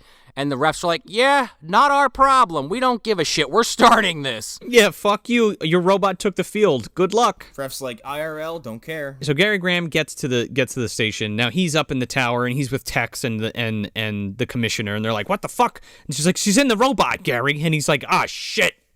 And he's like, all right, well, what we're gonna do, like, that's it. You know, she's already engaged. She can't get out. So we're gonna walk her through this, and we're gonna win this fight, basically. So he's like, all right, Athena. He's like, boot up the video, because Matsumoto is gonna tell you, like, he pre-recorded this thing for your for the special weapons. So they play the video, and Matsumoto's like, your special weapon is a solar flare. Yep. And he like tells her how to use it and shit, and then it just like hard cuts, and it's just text like, yeah, motherfucker. He's like, yeah. He's reciting the whole like Samuel L. Jackson fucking Pulp Fiction thing. With the pistol to Matsumoto's head. With the pistol on Matsumoto. And everyone's seeing this, and Tex is like, ah, shit. He's like, yeah, I sure did kill him. Look, keep watching the video. And the commissioner's like, this is like nothing like you explained it, Tex. That slide jab son bitch fucking got me on camera. And then Tex, seemingly having fulfilled his life, decides that this is the final stop on his train. Like, you think when Tex is like, you ain't taking me alive, motherfucker, like, you think that he's gonna like hit this guard and like take his gun and just start shooting everybody, right? Right. He fucking knocks this guy out of the way and literally starts running away, and everybody's like, go get him, chase him. This motherfucker jumps out a goddamn window, and he's just like, Geronimo, and fucking jumps right out the fucking window. Fucking dolphin dives out this fucking window and belly flops straight to the bottom of a silo. I'll see you in hell, motherfucks. He hits the ground and he lands right next to Dobby's lifeless corpse. He lands on top of Dobby. I think I'm alive, Mr. Potter. I somehow survived the fall. Ah! And then smush. That man did a triple Lindy off the side. Oh, he sure did. He fucking triple Lindy'd right into some other existence. You think Hurt opened up a portal for him? He ain't saving this guy. Even this guy's not worth saving. Nah, this guy's expendable. So Tex is obviously the traitor, like we've been talking about the entire episode. But like, guys, if you haven't picked up, I don't know if you picked up the subtext yet, but we've been hinting at the fact that Tex is the spy. Yeah, but he's the spy. I mean, to be fair, the movie clearly is painting this in a way that like the audience is supposed to get it before the characters. Sure, but it's also like, what was Tex's end game? Right. What was he achieving by this? Like, was it like a Dennis Nedry situation where he was like getting like a payout from the Confederation or whatever? I don't know. Check the vending machines. Yeah. The Confederation will give you as many prostitutes as they can get their hands on. All you gotta do is betray your fellow man and get them all murdered. Oh, hot diggity! Well, shit. No menthol? Okay, where's the shaving cream can? Conway. We got Conway here. Nobody cares. So, yeah, like Sean said, so we cut back to the battlefield and fucking, you know, Alexander makes this grandiose entrance where he's like flying around. And this is the first time you kind of can see that the robots have the ability to like fly. Yeah, and also Alexander's mech, by the way, has been upgraded big time. It has like 9 legs now. Yeah. He's like, you cut off 1 leg, I overdo it and get 17 more. My legs is like the Hydra heads. It come back in twice. Cut off 1 leg, 2 more grow. It really actually has 4 legs and two hands at this point, but sure. It's gonna keep growing, given more time. It has 75 legs, okay? So they take the field, and, Alexander shoots some missiles off, just like before, and then, Gary's like, fuck it, just do it now. He's like, use the special weapon. So she does the solar flare, and it blinds, Alexander for a second, and then Alexander just, like, goes into a fit of rage, and just, like, jumps on her and just knocks her down and starts fucking pounding her with both fists. Well, I guess the idea is he can't see, but just from his experience of fighting all these battles, he just knows, I can't see, but the other mech's right in front of me. Yeah. And like, but she doesn't make any like maneuvers to like get out of the way or anything. She just kind of stands there. Yeah. Yeah, he knocks her down and she ends up, fucking Gary's like, use the bolo saw. It's pretty fucking cool. She like shoots this fucking bolo saw out and it like wraps around Alexander's arm, and the saw starts going, like there's like blades on the chain, and it cuts his fucking arm off. Think Ivy's weapon from Soul Calibur, but weaponized, or mechanized, rather. Yeah. Yes. And, yeah, cuts the one arm off, and then Alexander's like, okay, it is 1-inch punch time. Here comes 80,000 pounds of pressure. I learned this one from Vladimir Putin. Have you ever seen Age of Ultron? Here come go to sleep. Here it goes. I'm going to use piston fist. I could do this once into the cockpit and end it, but I'm a sadistic son of a bitch, so I'm going to do this 100 times in a row. Just long enough so Achilles can fly his white ass out here and get in the mech. To get in a car and drive all the way out to the arena, like, meanwhile in the background, it's like... Theoretically, this Robot Jox should be fucking like just a heap of metal, like all bashed the fuck in. Athena should be like a red spray on the inside of that cockpit. Yeah. Oh, she's just mush in there, yeah. But then, like, as Achilles, he hops in his car to save her and flies over. He fucking jumps in his car and drives across the desert to get to them. It's got to take 20 minutes, right? You would think, but then Alexander, like, realizes it's not Achilles, and he's like, fuck this, I'm just gonna step on her. But he's already won. That's the woman. Like, the refs have already given it to the Confederation. Why don't I just crush her like bug, you fuck? Hey, we let this slide the last 9 times, but the 10th time, it's a different story. But when you're gonna do it blatantly, I mean, you can't. Just stop it. You did it blatantly 9 times, but the 10th is where we fucking have to step in. Where we draw the line. Only put up with that for so much longer. Because we bet on Achilles, so you stop it right now. So then as Achilles is like, wait, hold on, let me just get her out of here and we'll fight.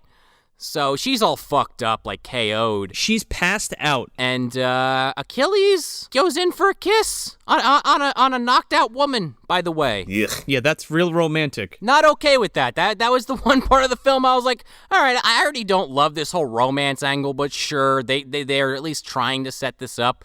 But then you just, like, insert this because? That's where I decided I hated this romance. I was like, all right, I can do without all of this. Yeah.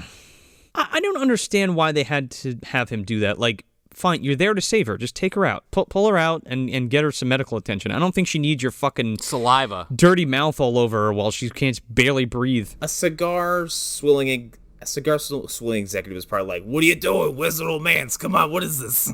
Well, right, yeah. Wait a second, he's got to kiss her. What the fuck? What do you mean they're just friends? Stuart Gordon was arguing like, no, this is a fantasy film. There's got to be some romance. Men and women just can't be friends. You got to make them fuck. Or imply it heavily. And so Alexander, like, because he can't crush Athena or Achilles, he's like, fuck this. And then he goes to step on the refs, and like his commissioner comes on the TV. He's like, yeah, we won. Just get the fuck out of there already. He's like, you're going to ruin it, Alexander. Stop it. And Alexander's like, I die. And he punches the fucking TV monitor out, and this like goes to step on the skiff with the refs, and they jump out of the way at the last possible second. Oh yeah, dude, he fucking smushes that thing. I wish he did kill the refs. That would have been great. Yeah, get those 1%ers out of here. Oh yeah, man. Then this is the fucking best line of the movie. They get Athena out, and she gets carted away on like a fucking ambulance skiff. Flown out of the movie. And yeah, see ya. Goodbye, Joe. Yeah, everybody gets fucked out of the movie. And it's just Alexander and Achilles. Goodbye, Athena. Goodbye, Commissioner.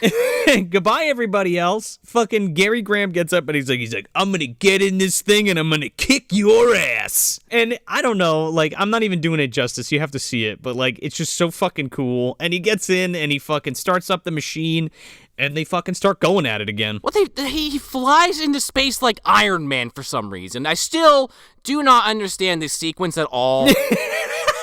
I'm just gonna put that out there because they go into space for what seems like no reason at all. Because they could. I don't know what I don't know what Gary Graham's goal was. It's like Superman Doomsday. It's like you take him up to space so he wouldn't like cause any more damage. But like these two are fighting in the middle of a fucking wasteland. There's no spectators now either. Achilles goes and flies into space, and Alexander follows. But then, like, Achilles just kind of circumnavigates the Earth while Alexander literally shoots a nuke at him and takes out one of the feet, and then he just crash lands onto the Earth. Yeah. Like, what was the point of that? I have no idea. But they did pay attention to the fact that there's no sound in space, which I really enjoyed. Yes. So when he shoots the missile and shit explodes, like, you don't hear anything. There's no sound. And miraculously enough, even though they circumvented the fucking planet, they land exactly where they needed to, back at Death Valley.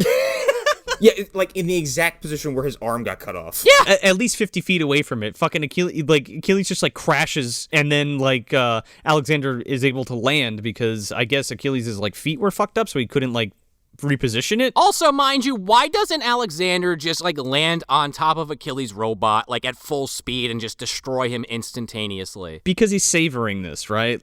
Okay, sure. He's a sadistic fuck. I mean, it's obvious. Yeah, no, that's true. So he fucking flips over Achilles and he's like shooting at him and shit, and then Achilles turns into a fucking tank. Yeah, he's like, by the way, I can do this now. Yeah. Yeah, P.S. Here we go. Like you could see like the rotors on the back of the legs, but you don't think anything of it until this scene. The fucking Power Ranger music kicks in and he fucking turns into a... Up to Alexander's mech's dick and just starts firing at it, and it's like, okay. Yeah. And then like to top itself, Alexander like reaches down and just easily flips this tank over. Yeah. And then just out of the same area, the crotch area specifically, this chainsaw comes out, this chainsaw dick. This should have been accompanied by BFG Division from the new Doom. Like, it's such a fucking hardcore thing. Yeah.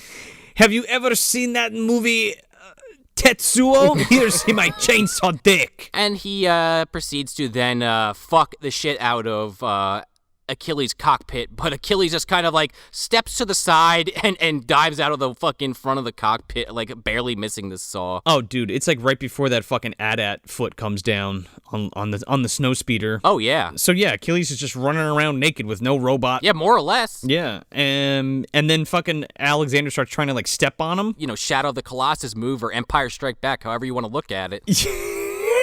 Oh, yeah. He fucking grabs onto this foot, and, like, Alexander's like, where did he go? And then Gary Graham's fucking stamina bar runs out, and he falls. And then he, like, runs to the arm that he sees, I guess, like, a plan formulating in his mind, and he's, like, running in zigzags so he can't be tracked by Alexander's machine guns. And he gets to the robot arm and kind of, like, fucking hangs inside of it for a second, and he reprograms this thing to launch. So he launches the fucking severed robot arm fist missile at fucking at the Alexander robot, and this thing explodes. It was apparently loaded with 100 pounds of TNT. Yeah, like that was his failsafe, right? Like if anything happened, he was just gonna punch him with this fucking thing and blow them both to shit. His fucking robot, or like mech, explodes like 7 times at the torso, and you're like, oh, okay, well, he's clearly dead. Surprise! I use eject button and I fall to ground. I come out with homemade X. Hello. I have the hurt technology. Portal power just sends me to the ground. Yeah, he's got like a piece of like the robot with like a thing on it, so it's like, yeah, like Connor said, it's like this weird like makeshift, this convenient like battle axe. It's a weapon you'd get in a video game. Like it's something. It's like, here's this piece of rebar. It's conveniently shaped like something that would resemble a blade. It's like getting a metal pole in like The Last of Us and like duct taping a fucking knife to the end. Exactly. And they have it out. They have like a Spartacus match, basically. Yeah, with the, you know, Achilles gets a bar and they're like fighting, and then like Achilles gets the upper hand and knocks him down, and he drops his bar. He's like, look, man, we don't have to fight anymore, dude. He's like, that's it. Like, we're Robot Jox. Like, none of us has to die today. It's literally over. Everyone said it was over. You're the only one who pushed the envelope. Yeah, Alexander's like, you can live if you kill me. And then Gary's like, no, we can both live, man. We're Robot Jox, TM. We can do it. I actually love Alexander's response is like, no, we're both dead. We're Robot Jox. As if like, no, the very definition of this like career path is like, at some point we're just gonna die in the field. Yeah, right. Also, Alexander is 100% being executed after this because he just defied the Confederation and caused all this death and destruction. Oh, they're hanging his ass after this, dude. Like public execution for sure. Oh yeah.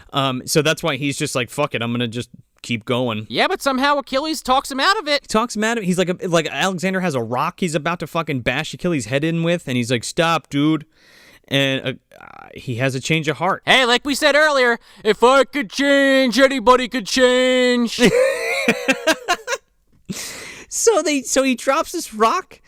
They walk up to each other and they give him the proverbial fucking Robot Jox fist bump with the thumbs up. Yeah, that's it. And we cut to credits. There is no rejoicing from the market side. There is no public execution of Alexander.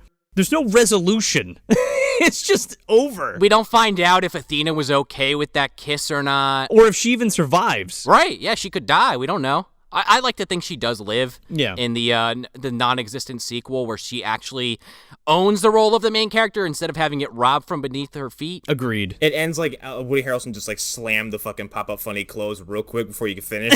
He's like, that's it, there's nothing else. And that's all she wrote. That's the whole story of Robot Jox. And Gact and Josh Hartnett are standing there like, just kind of ends like that. Yep. What do you mean by that? They're fucking pals now. That's the end of the story. That's how it goes. Well, you want a goddamn epilogue? You want some kind of sequel here? I'm one man. I'm drawing this stuff on the side when I'm not serving drinks, you son of a bitch. The fuck you think this is? I had serious writer's block that day, all right? I just couldn't come up with an ending. It's a good ending. Fuck you. So where are we putting this?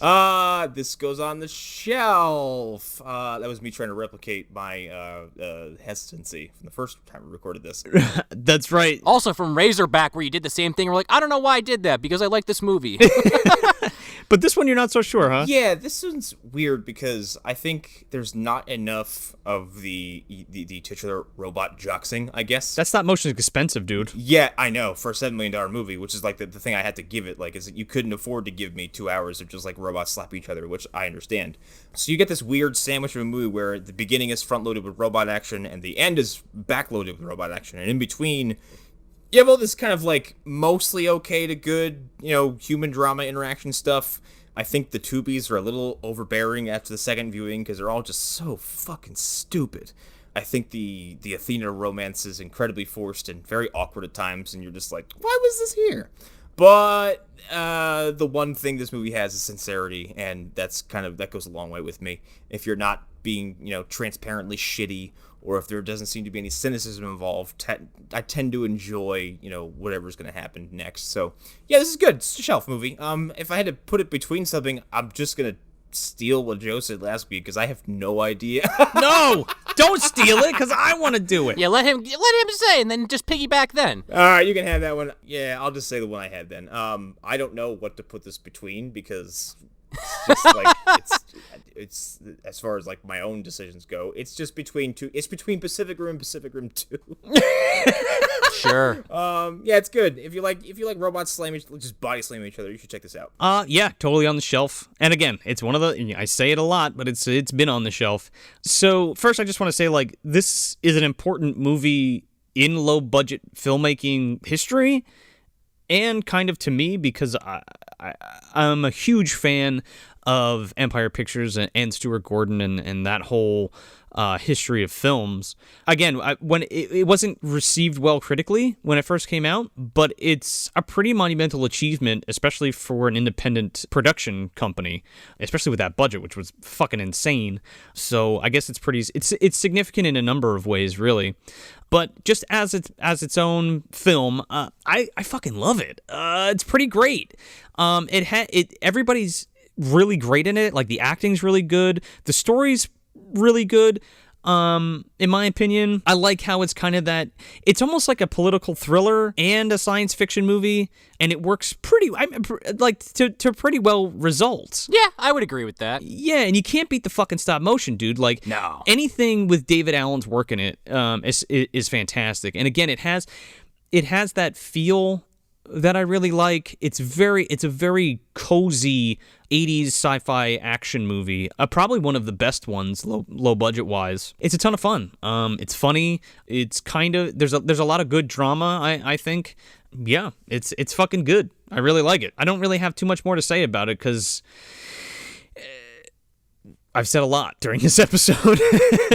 Yeah, we all have. But if I had to put this between two movies, it would be Rocky IV and Pacific Rim. Yeah. The story beats are very similar to both of those movies, and it's almost like putting them together. Like, if you took Rocky IV and Pacific Rim and kind of mashed them up and then, like, made it in the 80s, that's Robot Jox. Be a White Russian. Yeah, dude. Drago kills fucking Apollo Creed in the beginning of that fucking film. Throw in the damn towel! Yeah. Just like in this film where, like, he kills Achilles, his friend, in the beginning of the movie, and then it's kind of like this feud that, like, it's a personal feud between them, but also for well, in the movie it's a championship boxing thing, but it's in this movie it's like, the claim of, like, land and shit.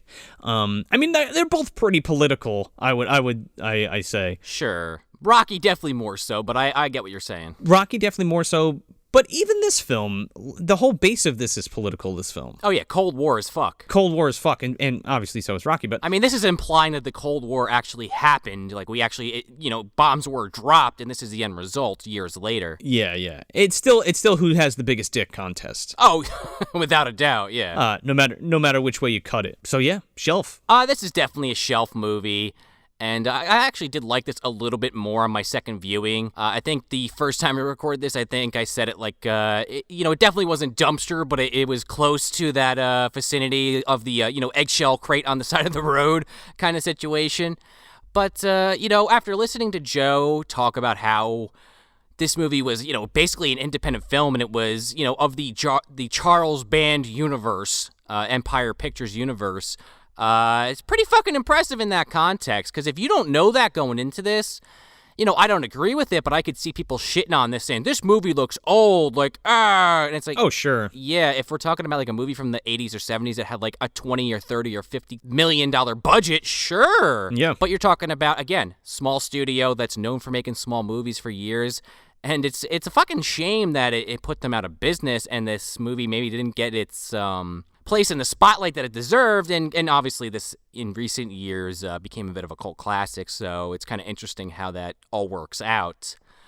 But being as it's on the shelf, we go into the closet where my good friend, or I keep referring to him as my good friend, and this man is not a friend to any one of us. My good friend Daniel Baldwin. Yeah, the Hey Arnold statue in my closet, held together by Gorilla Glue and bubble gum, and made out of gin bottles and tequila bottles and hamburger bags, and I think there's a newspaper cape from Meteor Man, and Bo Derek's leg is just falling to pieces. Go back and listen to all the episodes pretty much from this season where this Baldwin statue came into reality. But, instead of being, again, Bo Derek's leg or a piece of beef jerky shoved into his arm, I think this time we're going to take the Baldwin statue and just collect it all. And, we're going to put it into its own mech, like the Daniel Baldwin mech. I honestly just picture like an Ivan Ooze type thing. Oh, no. It's just Daniel Baldwin, but it's all drippy because of the sweat. Oh, he's got his own Ivan Ooze inside of him? Well, Ivan Ooze could actually be controlling this. As far as we know, we just threw a bunch of that garbage in there and it started moving. Wait, Ivan Drago Ooze? Could have been, yeah. Oh, man. Comes out of the holes where he injects steroids. That's the excess. And somehow, some way, this Daniel Baldwin, again, the sweat is real that's protruding off this thing. Again, like Ivan Ooze, it smells from miles away, so you can always smell it coming before you hear it coming. And we don't know, again, Leonardo, here's another thing that could be fighting your Gundam. This Baldwin mech that I'm going to guess its main move is dolphin diving into its enemy, which just creates massive collateral damage wherever the fight is happening, so... keep that in mind. It's it's like Godzilla, oops all monsters, destroy all monsters, whatever the fuck it was called, that game for the GameCube. Oops all, what is it, a fucking Crunch cereal? A Captain Crunch cereal? Did you just confuse a Godzilla game and a Captain Crunch cereal? That's fucking hilarious.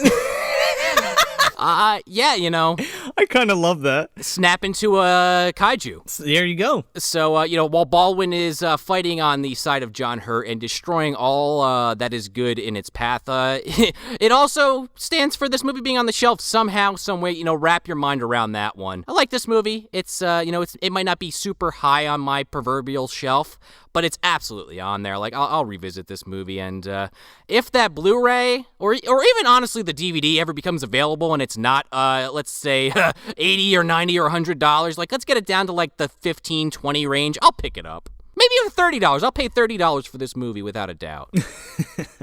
I think that was originally how much the Shout Factory Blue was. I can't believe it's already... That's what I'm saying. I just can't believe it's already, like, retired. Like, that's it. It's like, okay. Yeah, back in the vault. You know what I think it is? I think that maybe the rights reverted back to Charles Band or something. Maybe. It could be streaming on that Full Moon service. I don't know. And if it is, I don't know if that's worth price of admission for Full Moon. Let us know if it is. If someone listening knows that for a fact, like we would love to know one way or the other. Sure. So we want to thank you all guys for listening at home, and especially our patrons, Hunter Davenport, Brandon Lemune, The Autistic Gamer 89, Beyond Hope 777, Christopher, Jacob Chavez, Leonardo Roberto Talavera Barocio, Amanda Tweed, Joe Has a Mustache, Dustin Elkin, and Nick Lowry. Thank you so much for being our patrons. Yeah. And if you go on that Patreon right now, you could see some behind-the-scenes shots of Gramps, Joe putting the makeup on me, and a few other things revolving around the GARB-BQ. Yeah, and don't forget, we're running the GARB-BQ giveaway this month, so make sure that you write in to any of your, go on whatever social media platform you prefer, send us a message with the words GARB-BQ giveaway, and you will be entered. You can also email us that at moviedumpsterpodcast@gmail.com, and Yeah. if you do share it on your Facebook or Twitter or what have you, the video of the GARB-BQ promo, just screenshot that and send it over to us, and you'll actually be entered twice. Yep, you get two names dropped in that hat. And please don't forget, you can always support us without spending any money by going to Apple Podcasts and leaving us a 5-star review. Yep. We would really appreciate that. Or you can do that and give us some money. That'd be nice too. Whatever you can do, we always appreciate it. So that's it. That's Robot Jox from 1989, directed by Stuart Gordon. Hey everybody, if you want some more bad movie goodness, you can check us out at moviedumpsterpodcast.com. Subscribe to us anywhere you listen to your podcast, and make sure to leave us a 5-star review if you dig the show, because it helps us get out of the bottom of the dumpster and into more eardrums. Yeah, and if you're on the social medias, you can follow us at Movie Dumpster on Instagram, Facebook, and Twitter. I'm Joel Escola. I'm Sean O'Rourke. I'm Connor McGraw. Thanks for visiting the dumpster. You can live. Yes, if I kill you. We can both live! We are dead. We're Robot Jox.